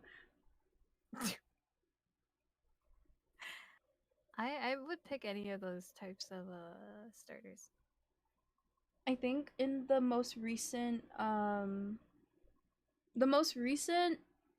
Pokemon game that came out, was that Violet and Scarlet? Am I crazy? No. Yeah. It was, right? The one with the crocodile. Yeah, yes. the one Okay, with the crocodile was I cute. love it. It was Everyone's so cute. calling him ugly. No. And I'm like, he's not ugly. He's an adorable buck-toothed crocodile. He is. Yeah, Fuecoco. Yeah, That's yeah. the most unique crocodile He's I've ever adorable. seen. Okay. He's derpy. Yoru, what do you mean? He's so cute. I love He's him. not derpy. Okay, the thing is though, the Pokemon Sword and Shield, I love Sobble. Okay, Sobble was my baby. I freaking love Sobble because every time he's sad and crying, I want to just hug him. I just want to hug my Sobble. The Sobble is like the cutest baby frog I ever loved. I think it is so cute. Okay, so I am naturally a water type. Like my all-time favorite starter Pokemon is Piplup. But dude, I just could not get behind the freaking duck in the fucking most recent. Yeah, nah. I was like, okay, him. Fuecoco is super fucking cute. Yes, I like the little crocodile thingy. His buck teeth are so cute, and I'm like, that's the most unique actual like Pokemon starter design I ever seen. Cause like I get it, a duck and a fox, but the crocodile with a buck tooth, yeah, that's so unique, and I'm like, I love him. The duck, he does the hair thing. It's so dumb. I love it, but it's just like Fuecoco's so small. He's so chunky. It's so cute. Plus, I just couldn't. have you guys seen the cute McDonald fan art that they draw of Fuecoco? No. Like, there's so much like McDonald references that they have for Fuecoco. I'm looking Like, it up. you Hold can on. just do Fuecoco McDonald's. McDonald's art fan art or something like that. Yeah, see, look how cute it is! Oh, I went to maps by accident. Fuck. Oh my god. That's so cute. Because his colors are like literally McDonald's. So that's why everybody said like we're gonna draw McDonald's with Fuecoco now. That's actually so cute. Okay, I don't like He's its a evolution, baby. but like yeah, the starter is adorable. He's like a buck-tooth baby. He's so cute. My friend said like he looks derpy. I'm like, so what? I'm like, he's adorable. He is. We love Derpy I here. was like, he's a freaking small bean that has 2 front teeth, and that's adorable. Okay. Oh wait, by the way, chat. This is Mumu's new PNG Oh. that she was talking about. Yeah.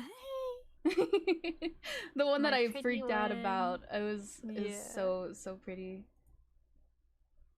I'm trying to find. I have so many tabs opened. East crazy. Sorry. No, it's okay.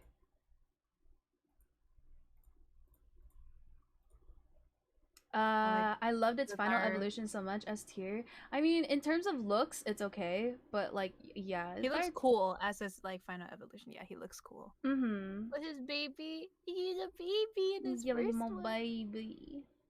Okay, this is so chat. Wait, are you guys done with this by the way, or are you guys? We're done with his route. We're also done with Goemon's. Now we're thinking about going with the cousins route. Okay. So for context, chat, Mumu and Yuka have been playing this game together. I don't remember the name of it. It's called Nightshade. It's an ultimate game, and it's about shinobis. And I already know Squeeze was sobbing all over for these men too. He was like, "Ah, these voices." And anyone that knows Jujutsu Kaisen Nanami, okay, man with the suit and everything, his voice actor is actually this guy. Wait, really? Yes. Oh. Huh. So you can Yeah. listen So to it, but- guys, it's a great game.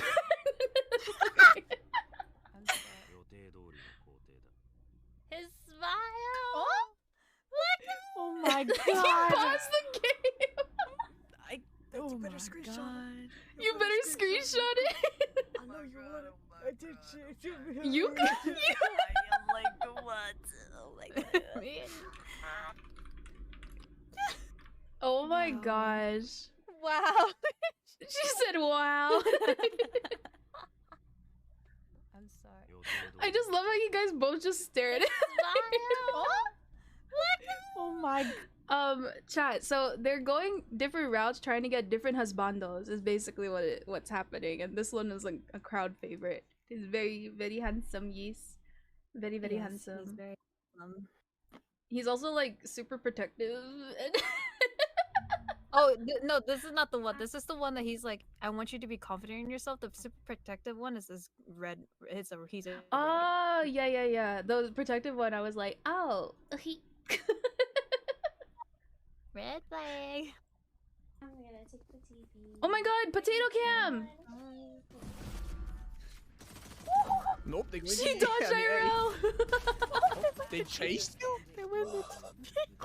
Wait, I have potato cam clips too. Wait, I think I might have deleted some. I don't remember. We were Yo, dying. Flo, can you clip that for me? You guys. I was playing with my friend It's the Sleepy. chaotic duo. Oh my god, Sleepy, the one that was on your Yeah, my little sister. Yeah, Oh. not my IRL sister, but like I call her my dongsang. Yeah. But we were playing Valor with a friend of ours, and we were being chased by an enemy. And it got to the point where we were like, you know what, fuck it, let's just go to the teleporter. And we didn't expect the enemy to chase after us. Nope, they went B. I mean A. They chased Oh my god.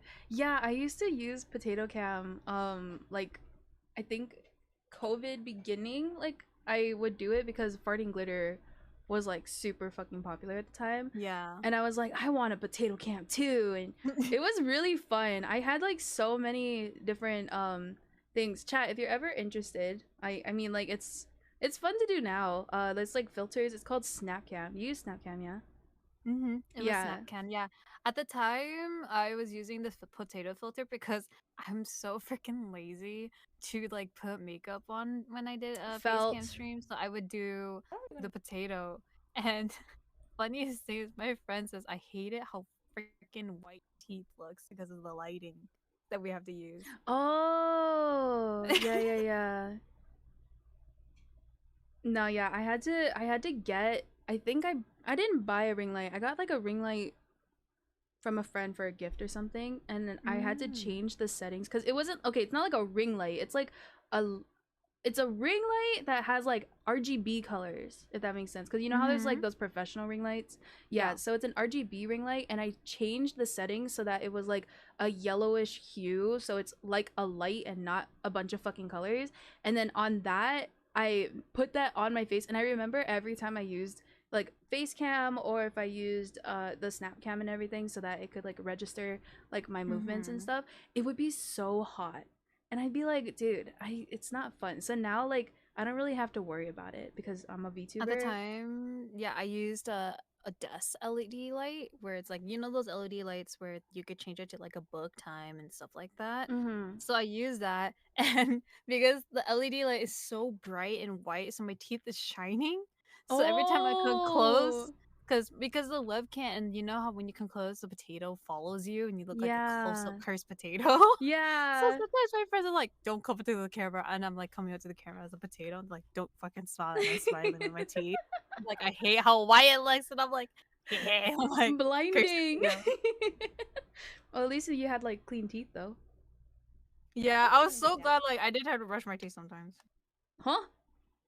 Like sometimes I did have to like really wash my teeth, as in like I had to scrub it so hard and it hurt my gums. I see. Yeah. How are we gonna get down? Is this your server? Minecraft. Yeah. Did they take damage? Did he die? Yeah.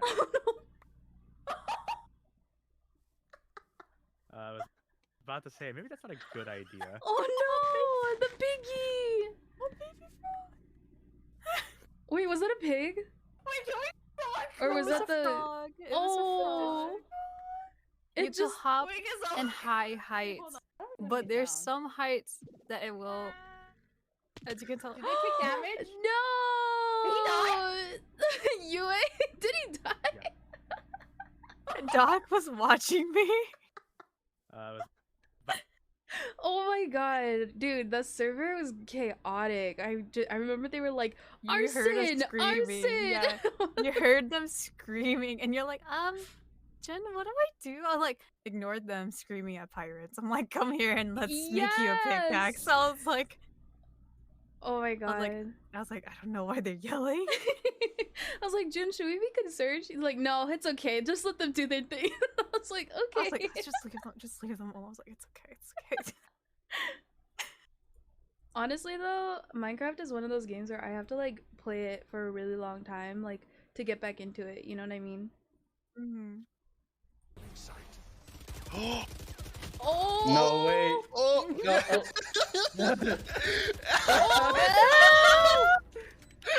Whoa! That was beautiful. I'm sorry for laughing. I can't help it.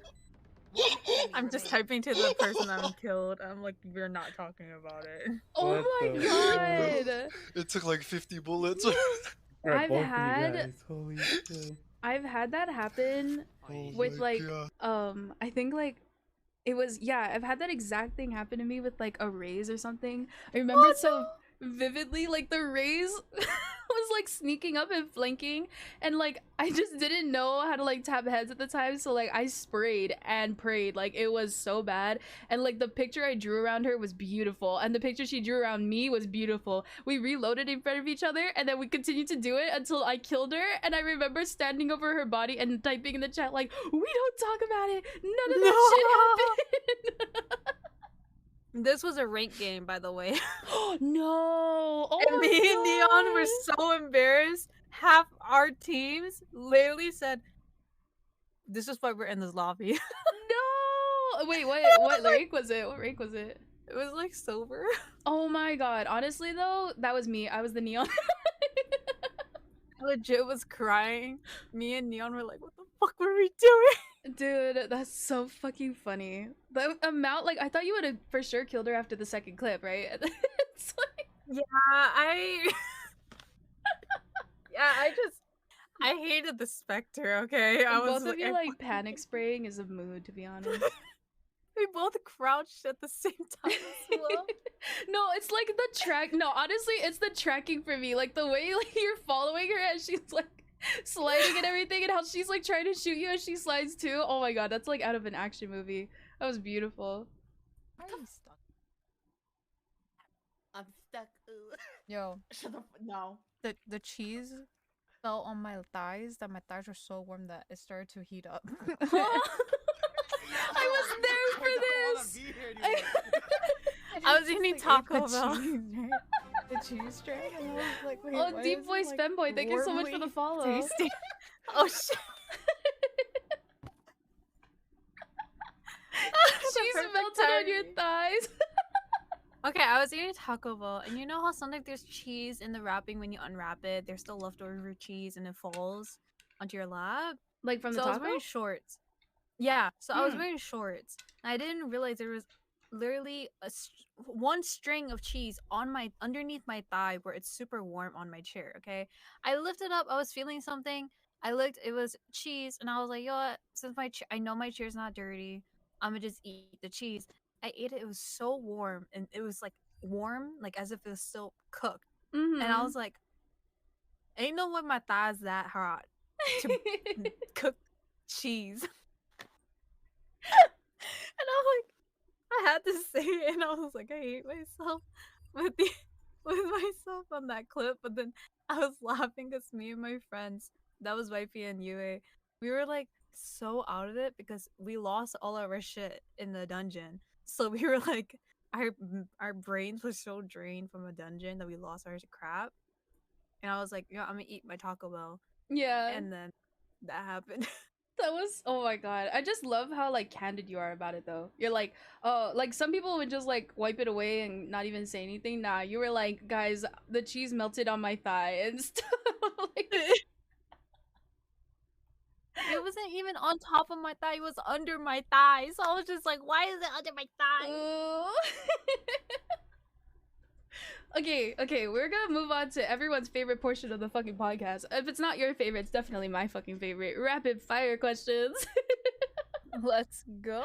I'm actually so fucking excited for this. Okay, let me play some hype music real quick. Not this song, hello? Not this song, hello? Okay. Okay, Mumu, you have 3 minutes to answer as many questions as possible. Okay. No pressure. If it's rapid, I'm pretty sure it's pressure. Nah, you'll be fine. Okay, ready? Ready. Okay. Is your glass half full or half empty? Full. What is your biggest fear? Darkness. What is your favorite holiday? Christmas. Okay, what is the longest you've gone without sleep and why? 72 hours because I did streams. Okay, what is your go-to song to sing at karaoke night? Versace on the Floor. Oh, nice one. What does your morning routine look like? I sleep, and then wake up, I eat, and then I go brush my teeth and wash my face. Okay, how many pairs of shoes do you own? I only wear 2 pairs of shoes. No, that's not bad actually, same. What is your comfort show and something you watch a lot of? I like watching a lot of fuck. I like watching a lot of reality shows because I like to see how funny people think they can act like high schoolers at the age of 50. Oh, okay. What flavor of ice cream best represents your personality? Ooh, matcha or mint ice cream. Is that because it's your favorite ice creams, or is it because it represents your personality? It represents my personality. What is the Matcha survival because plan? it's like comfy. Okay, okay, I agree with that actually. Yeah, I agree. What is your survival plan during a zombie apocalypse?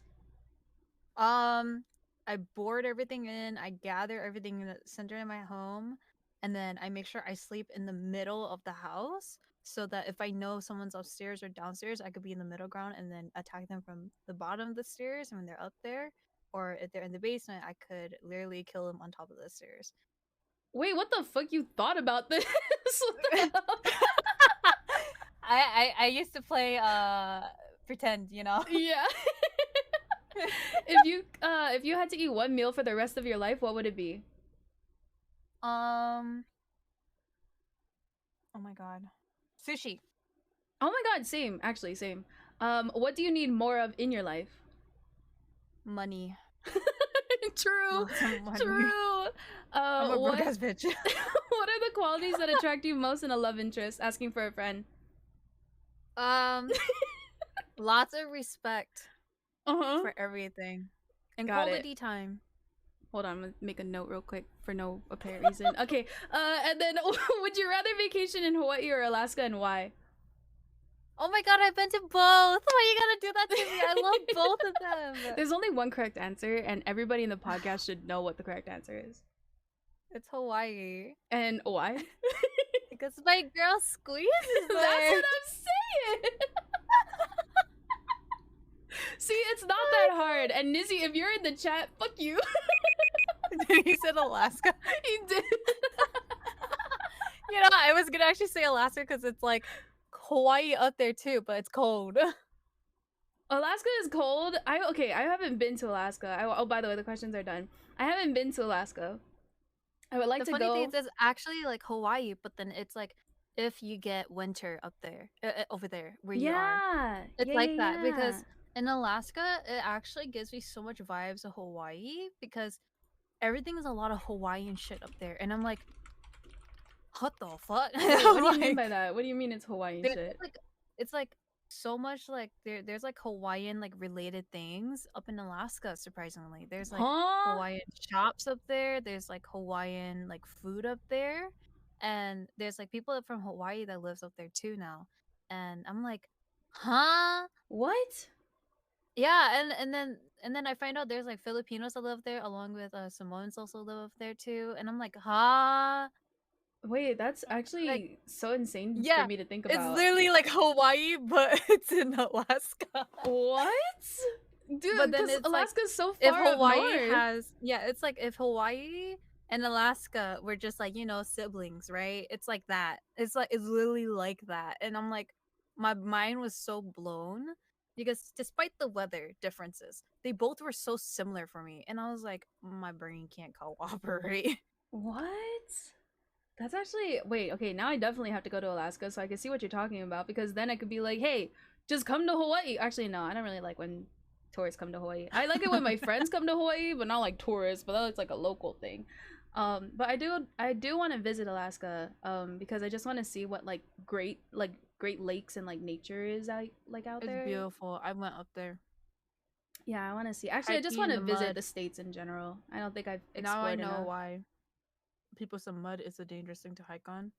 Why? It is dangerous because I slipped on my ass over 50 times that I almost broke my tailbone. And my Ooh. mom, she was also with us too, but she rode down like a roly-poly Oh with her no. backpack Oh no. and the raincoat. Oh no. So I said to everyone, yo, fuck it. Run down the hill with your ass on the ground. Don't use your feet anymore. Beanie. Use your butt. Rub it on the ground. Get it dirty as much as you can. Don't care if there's your butt covered in dirt. Just Yeah. go down. There's a hike in Hawaii. I can't remember the name of it because a lot of them have Hawaiian names. But it's on the East Coast, and the East Coast of the island is very like wet. It rains more out there than it does on any other part. And I remember when we planned our hike, we didn't look at the weather in advance, which is actually no. a really bad idea. If you're ever gonna plan a hike or an outing, guys, always look at the weather. And it was raining really, really bad like the morning of. And so when we went, like the whole trail was like super muddy and like really like it looked really dangerous to hike on, but my friends are just like balls to the wall, don't give a fuck, so we went. And I remember when we got to the top, it was okay, and I looked down because I was wearing like shorts, right? And like there were so many like scrapes and like cuts and stuff from like all the foliage and like the mud all over my legs and everything. I just was like freaking out about like how much like was Meow, on meow, me, meow, you meow, know? meow. Oh, Inspired, thank you so much for the resub for 2 months. Oh. I'm sorry. But yeah, like I really just had like, it was fun. I think like we kept slipping a lot, but at the same time it was with friends, it's like really fun because then you like make fun of each other Friends and comfort you. Yeah, friends comfort you in a way. yeah. You didn't know Because when TTS I would come first through? went It's to all good. Hawaii, so we were actually gonna go island to island, but it was around the time when Honolulu's volcano situation happened, and they kind of like closed all the airports to all the other islands. Oh wait, and we Honolulu couldn't come. or Big Island? I know it was like back in 2017, 2018. It was like a big volcano situation. Could have been either Haleakala or Big Island because I think because Oahu Mm. doesn't have volcanoes that are active right now. That's why. Oh, okay. Because I was like, I remember there was it was something like around that time, so we couldn't go to all islands. Mm. But the island that we went to was either Maui or Kauai. Kauai. I don't know. It's like Kauai. it's like Kauai, Yeah. like in Japanese, but like a Oh, little. okay. Instead of like Hawaii, it's Kauai. Kauai. Yeah. Okay. Okay. I think it was Kauai then. Because my mom, she was gonna make us go to all the islands, but then because the volcano situation happened, we Mhm. couldn't go. But when we were there, my sister and I didn't know there was such thing as sea cucumbers. At first, we thought they were sea slugs, and then when we looked at the sea Oh. cucumbers, my sister said, it's the my sister and I, we call it the ocean dicks." Oh my god, same. My sister and I too. We were like, it's the ocean dicks. And we would go around. My mom would yell. She's like, stop saying that so loud. There's people around. I'm like, I don't care.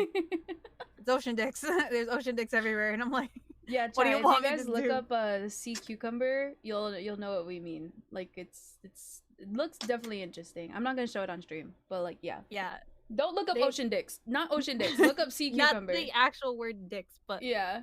sea cucumbers. But because like, I didn't know what they were at the time until my sister, she got into like the whole entire, so she really loves like biology and everything on her own, so Mhm. she learns that stuff on her own hand. But when she told me, it's like, wait, Jen, it's sea cucumbers. I was like, oh, I was like, I didn't know. Because we thought it was sea slugs for the first day when we came to Hawaii to the Airbnb that we were at. We were on the shore. Yeah. So the Airbnb that we had, it was in a very, very beautiful house that stays on the shore of a beach, of a private beach that we get to have. Mm. So, Oh, that's a pretty penny. and there was like pretty like rocks around there, and you know how sea cucumbers grow on the rocks and Yeah. corals around there. So we didn't know they were sea cucumbers. We thought they were sea slugs. So I was like, sea slugs don't really come with that right now. I was a bit surprised. I was like, they don't really come that close. And then we tried to touch it, but my sister's like, it's so rough. Yeah. No, exactly. Yeah. And I didn't know. And I was like, why are sea slugs so rough? They usually are soft because I've seen biologists, marine biologists, they say they're very soft Yeah. and squishy. So I was like, why is it rough? And my sister and I, we had to like literally touch it, like literally actually poke it with our feet because we were scared of like it would eat our hand. So Yeah. we poke with our feet and we're like, oh, it's sea cucumbers. And my sister, it's ocean dicks now because they look like dicks. I was like, Yeah. oh god. That's exactly what my sister and I would call them too when we were growing up. 'Cause I grew up in Guam, and like the reef is like super duper close. Like if you guys think the Hawaii reef is close to the shore, like Guam reefs are like literally like right after you step into the water. And so like they're just everywhere. Sea cucumbers, sea slugs, everything. They're just always there. And my sister and I, like growing up, would be like, oh, it's a sea dick or an ocean dick or something, like a sea Yeah. penis and stuff. But yeah. Hawaii was beautiful. I can't wait until I visit again. I only been there once, but I want to go to all the other islands just to like see how beautiful they are. Yeah, I think, okay, in full disclosure, Kauai is a great island for you to have visited for the first time because I feel like that is like probably the most recreational island. Like in terms of like recreational things to do. It's just like really open, a lot of like hiking, a lot of swimming, a lot of stuff you can do out there. Places like Oahu is very overcrowded. Like I think yeah, all my friends that say they have been here have mainly been to Honolulu or Oahu, or is what I like to call is the tourist trap that is Waikiki, because they spend a very pretty penny on all the like tourist attractions. And I always tell them, like, if you're coming to the island, like, let me know so that way I can at least direct you to like some of the cheaper areas where you can get the same stuff, just like not, you know, pay out of your ass and shit. So yeah. I was, oh my god, I really want to try like actual poke because I know they're kind of like it's a big. Thank thing you in for calling it Hawaii. poke. Thank you. Yeah, So I call many it people say poke. pokey. It's annoying. What? No I trust. call it poke. Okay, Thank the you. reason why I know it's poke because I watch JK News, and I really love them, and I know them, and I know poke because of David So, because David So was always talk about poke bowls, and I was like, I have to try it because they went to go do. So they did 2 vacations in Hawaii before. One is for family, and one was for like their friend's wedding. So it was like Yeah. a whole big thing. And they would talk about all the like local food and everything. Like I want to try local moco and also poke. Yes. Hey And I also want to yo. try it. No, Yeah. I'm actually like really proud that you're like saying these correctly. Like I'm not having to correct you and stuff. I would tell you, YouTube like really kind of made me like really want to anticipate Hawaii like when I Mhm. first went. But my mom didn't want me to go eat those foods because her first time, because you know Hawaii yourself. The fruits over there are super super rich, and like Yeah. if you eat too much, you get a stomach ache. So my aunts, my mom, my dad, they ate so much of the fruits that they would sell at Hawaii that they had food, like basically food poisoning, because they Oh. ate a lot, almost like every single day when they went Yeah. there for the first time. And my mom was like, "Yeah, I don't trust going to eat a lot of Hawaiian food now." I'm like, "No, my first Hawaiian foods are never gonna happen because I never got to like experience actual like Hawaiian food." Like we Yeah. only went to like those bougie hotel kind of Hawaiian foods, Yeah, yeah. but they're not like local They're food not where they authentic. actually have. Yeah, they're not authentic. So it's like almost at the hotels, it's like every day, like the most basics. But I Mhm. really enjoy to eat like local food, authentic food that it's like a family owned business. I really like it because like they know how to make it good for you Yeah. to eat. That's why I liked it. I wanted to go, but my mom was like, "Nah, we're not doing that. We're just gonna go to the hotel that we're visiting Aw. to go eat." And I'm like, "No, I don't want to." That's And like my the sister best wanted part. to as well. She was, so it was like a time where my sister was trying to think about eating raw fish for the first time. She was thinking about eating poke.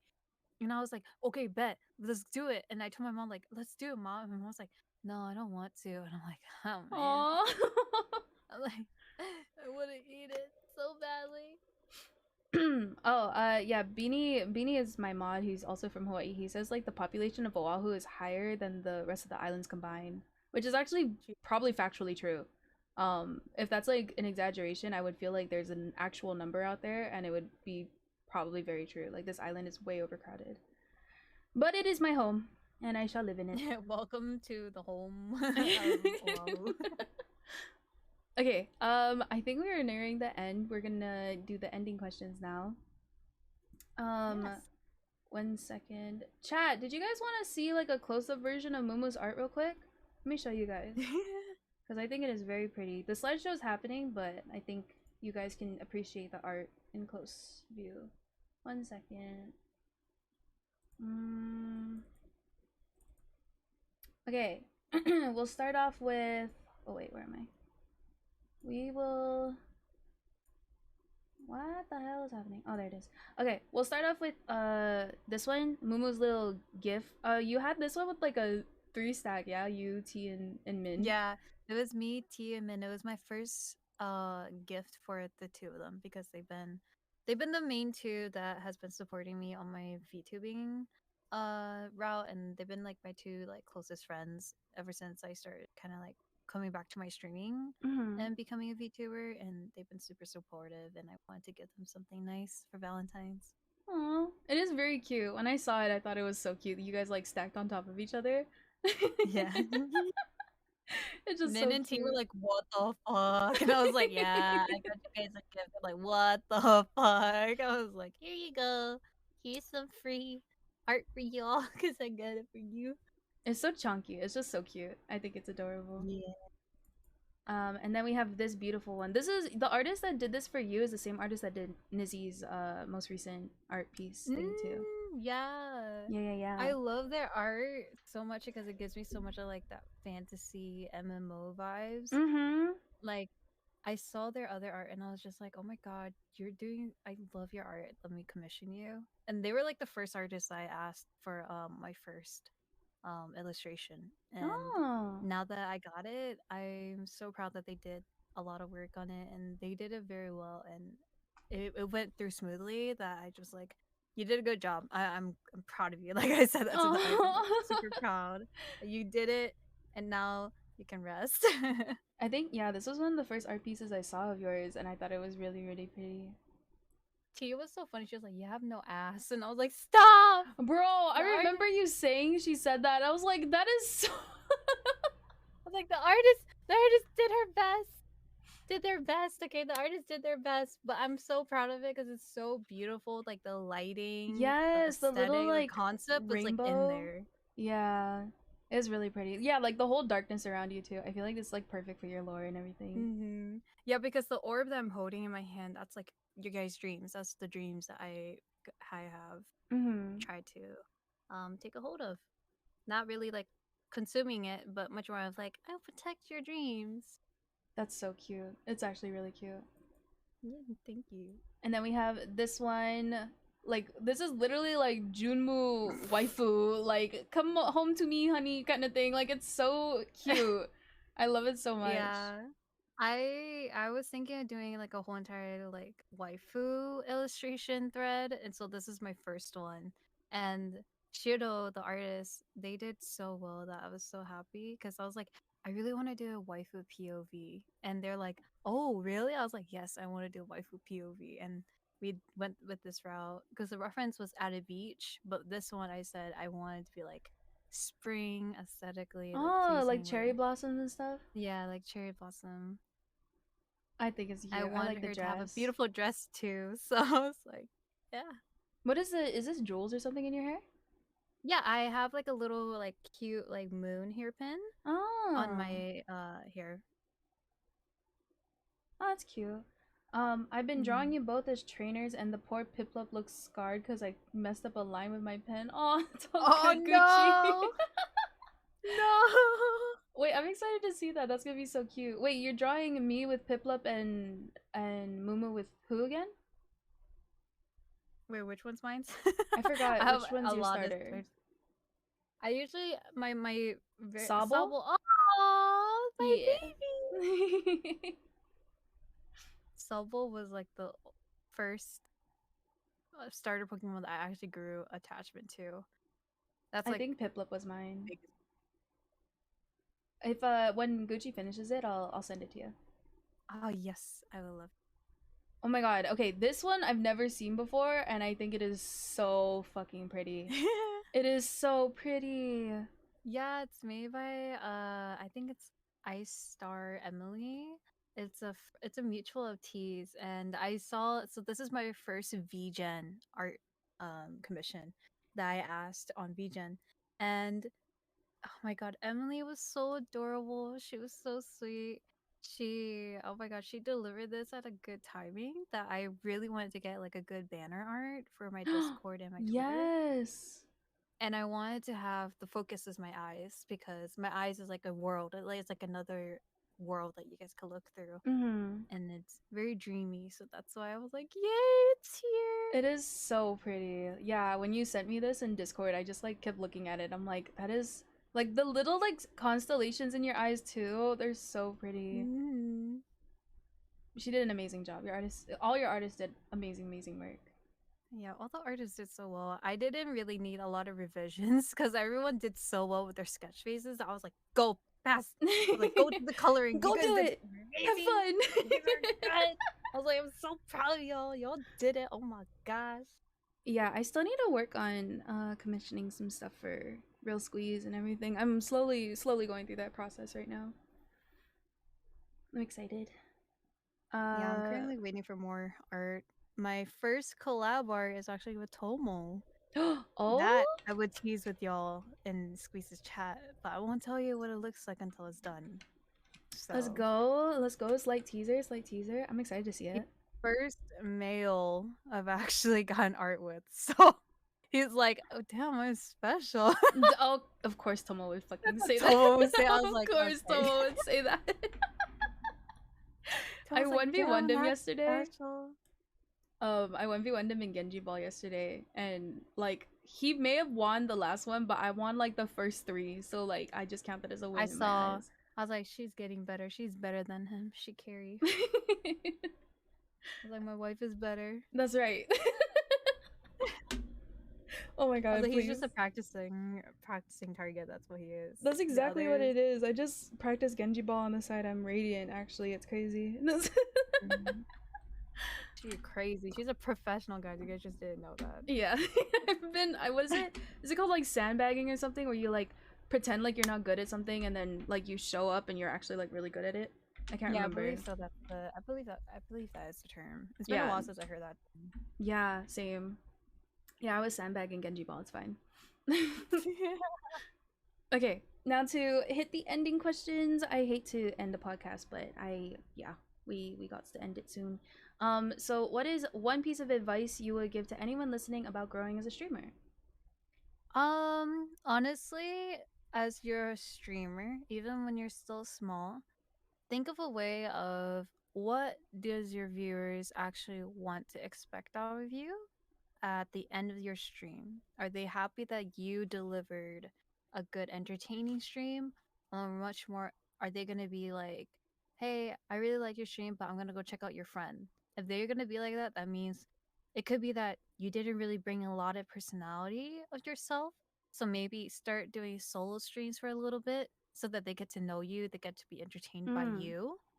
Because I've had experience where I used to do shared communities where my friend viewers would come to my streams and my viewers would go to their streams, and then it would kind of be like super like not unique and authentic where it's new viewers. It would be just the same viewers, but it would be like passing back and forth. Yeah. And because they already know how we already are like individually and also together, that it didn't feel like I was happy with my streaming, but much more of like how many more people can I be able to bring on my own other than me just sharing with my friend. So I kind of started to, that's why at the time I wanted to quit so that I could restart, but I said to myself maybe I could continue with a new set of mind, new set of face, new set of branding. And that's when I decided with the VTubing community, because I said, let me restart and refresh and regrow myself and be confident in myself for once and not just have my friends be partially the reason why I started streaming. Yeah. Let me stream for myself. Yeah. And that's what it was like when I started streaming. So that's like my minor advice. That's my major advice. But at the same time, be confident in yourself. Just because you have one viewer does not mean you're not entertaining. It takes years for you to finally hit up to the mark that you want. This is true. Just like for me, it took me 3 years to finally get affiliated. And affiliation from being a math book streamer, okay? That's something you guys have to realize. Yeah. Being starting, even if you buy the most expensive equipment, it takes years. And as someone that started from a MacBook, it took me long to finally be happy with where I'm at. Even if I only have a 60 hertz computer, like 60 hertz monitor with a PC that's like could run a lot of games, I'm still here being like, I'm happy to have one viewer. Yeah. And just enjoy that. Even don't let the numbers name about your brand. Don't let the numbers pick on you. Don't be discouraged by a number. Only be discouraged with the fact that you're not going to be able to be confident in your stream. But to get over that, be like, what more can I do? How strong can I show my personality? And how much can I actually put my time and effort into streaming? Because maybe in real life you have other responsibilities. So maybe, like how I do, I cut streaming for my weekends. I don't stream on my weekends. I don't stream on my Mondays. I do a 3-day weekend like break away from streaming, maybe next 4 days, stream constantly those days, and you don't feel well the day that you stream, it's okay that to say, hey, I don't feel so well, my mental health to my health Yeah. issues, or I have family issues or anything like that. It is okay. Your viewers are not going to disappear. Your followers are not going to disappear. Your community doesn't disappear. Everyone has their own issues. They also understand what it means to have responsibility. So they will respect how you feel when you say, hey, I need to take a break. So you'll be fine. You'll be fine. There's no way to be scared that you're going to lose your following, your popularity. So Yeah. don't let that get in your head. That's good advice. That's actually great advice. Holy shit. That's like 5 advices and I love it. That was really good. Yeah. Okay, second question. Are you happier now that you know, have gotten your foothold in streaming and or VTubing? I am happy. I honestly am happy right now. Like I honestly feel like I'm satisfied with the point of where I am right now. Like I said, I didn't care about the numbers. All I cared was about that I made people smile, I made people entertained, and now I have found myself a good group of friends in a way that I could still be myself. I don't have to be so scared. I also can be confident and I can also speak for myself now. And I don't have to worry about kind of being afraid. I also ask for respect and I also ask people how do they want to be respected. Back then, I was so quiet, I was so scared that I just don't even engage and I wait until people give me a way to engage. But now I'm like, hey, what do you want to do? What do you want to play? What kind of person are you? Like now I want to like get to know people in my own way. Now I don't let Yeah. people kind of come to me or try to start conversations. I kind of start now conversations. Back then I used to let people talk to me first. But now I'm gonna talk to people first, and that's Yeah. why I changed a lot. I really matured a lot, and I grew in a very different mindset from how I used to stream. No, I'm glad to hear that. I'm actually really glad that you feel more comfortable with who you are now. And then last question, is there anybody that you would like to thank for your successes? I would like to thank all my besties, T, Min, Hollow, everyone that came into my stream ever since like I was gonna quit. I would be honest with that. I was gonna quit, but I'm so thankful for everyone. I'm thankful for the friends I'm currently being introduced to, like how I've met Yuzi, Squeeze, Niz, and everyone else. Like I'm so glad I'm starting to get people to kind of really be in my group of friends where I could be comfortable, where I could be happy, and look forward to knowing even better people, to even know how many more people am I going to be friends with with my personality. And I told myself I'm never going to forget the people that helped me. I am so thankful for them that they they really like helped me a lot, and not just streaming wise, but they helped me to trust myself and to be confident in myself. And also in the same way, they helped me how to be mature when I take care of situations, and along with how I could take care of my responsibilities. It's very nice because everyone is a human being and they know how it feels to be growing up. So it's nice to have people to kind of relate to that, and people are able to give advice about that. So that's why I like it, that I could be thankful to a lot of my friends. Yeah. Oh, that was so sweet. Honestly, yeah. I'm glad from the bottom of my heart. I'm glad that you did not quit streaming. You are a very, very lighthearted person to be around. I enjoy your company a lot. Thank you. I'm glad I did. I was gonna be sad that I was gonna quit, and then when I met T and everyone, I was like, you know what? Why don't I try? And then look where I am now. I am 100% in the happier mindset right now. I'm in a very happy mood That's every so good to day hear. and every night. Aw. Well, thank you so much for being on my podcast. I enjoyed your company. I actually I appreciated you being here, even though like not gonna lie, like I gotta get better at planning these things. I should have left like a day ahead of like, you know, having like you sit in a call, but we worked it out. I think it was good. good. No, we did good. I'm glad that we were able to do this. I'm glad that I'm here. I'm glad to say hello to Squeeze's community. And I'm glad that everyone got to know who I am and also got good advice from other people. I'm glad that Squeeze could take some advice too, because I know she's growing too. So she's doing amazing, and I know she also needs help too. So I'm glad that I can help out. Thank you. Yeah. I appreciate that. Yeah, I really appreciate your friendship, Mumu. Also, guys, if you haven't already, please go check out my lovely guest, Junmu, Mumu, as I like to call her. Only I can call her that. That's technically a lie, but don't be calling her nicknames if you don't know her like that. She is a genuine sweetheart. Her streams are so comfy and inviting to be in. I love just hanging out and chilling. Literally, like, I have people who, like, if I lurk in their streams, I have their like tabs muted, right? Your streams is one of those where like I can have your tab unmuted and still be lurking and like have like nice background noise. You know what I mean? So yeah, Mumu has really great streams, and I really recommend you guys go hang out if you ever want to just chill and relax and stuff. And yeah, she has like really good vibes and everything. But yes, thank you And so if much. you guys need gremlin vibes, I got you. Don't worry. I'll That stream. too. She's a double-edged sword. This one. I am an interesting character. Okay, so I'm going to end the stream, but thank you. I'll be right back. I'm just gonna deafen real quick. Sounds good. Okay. Marna, hi baby. You got here like just as I'm about to end the stream. But hi my love. How are you doing?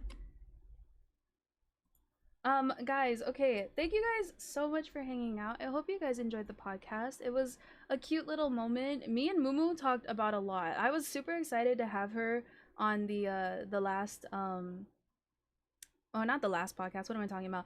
I'm super excited to have her on the podcast in general because I knew she was one of those that has like a really good just conversational quality to her. Like she just has her conversations go everywhere like my conversations do, and I love talking to people like that. So Mumu was a great guest to have. Please go check her out if you haven't already. I know I heard the last question. Oh, well, thank you so much for coming, Marta. I appreciate it. ADHD mindset for real. I actually, yeah, it really do be like that. If you meet other people that like to go off on tangents, it's the best feeling because then you can both go on tangents together.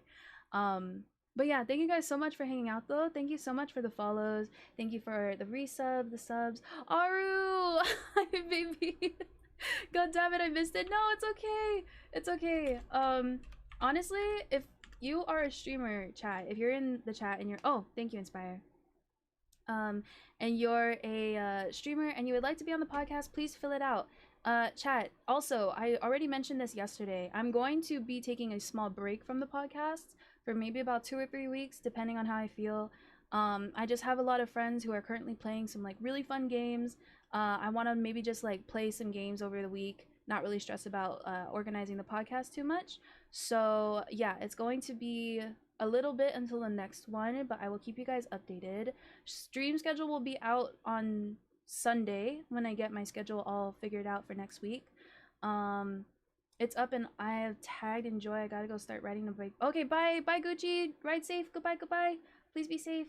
But yeah, chat, we're not gonna raid out. I don't normally raid out after the podcast, but if you were here lurking, I hope you guys enjoyed. You are so professional and perfect. What the fuck do you mean, Marna?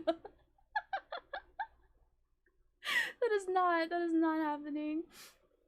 Thank you for the stream, buddy. Of course, Squirrels. Thank you for stopping in, bro. But yeah, thank you guys so much for hanging out. I appreciate everybody for being here. Thank you for the bits, Kronk. I also appreciate that. And yeah, I will see you guys in the next stream. If I am not going to stream anytime soon, I will probably be in other friends' streams. I will let you guys know in the Discord. Oh my god, Chica, you're here too! Hello! Hello. I'm so sorry, guys. We're gonna end the stream now. But thank you guys, everyone, for stopping by. Goodbye. Goodbye, everyone. Have a great day, night, whatever you're doing. Good night. Goodbye.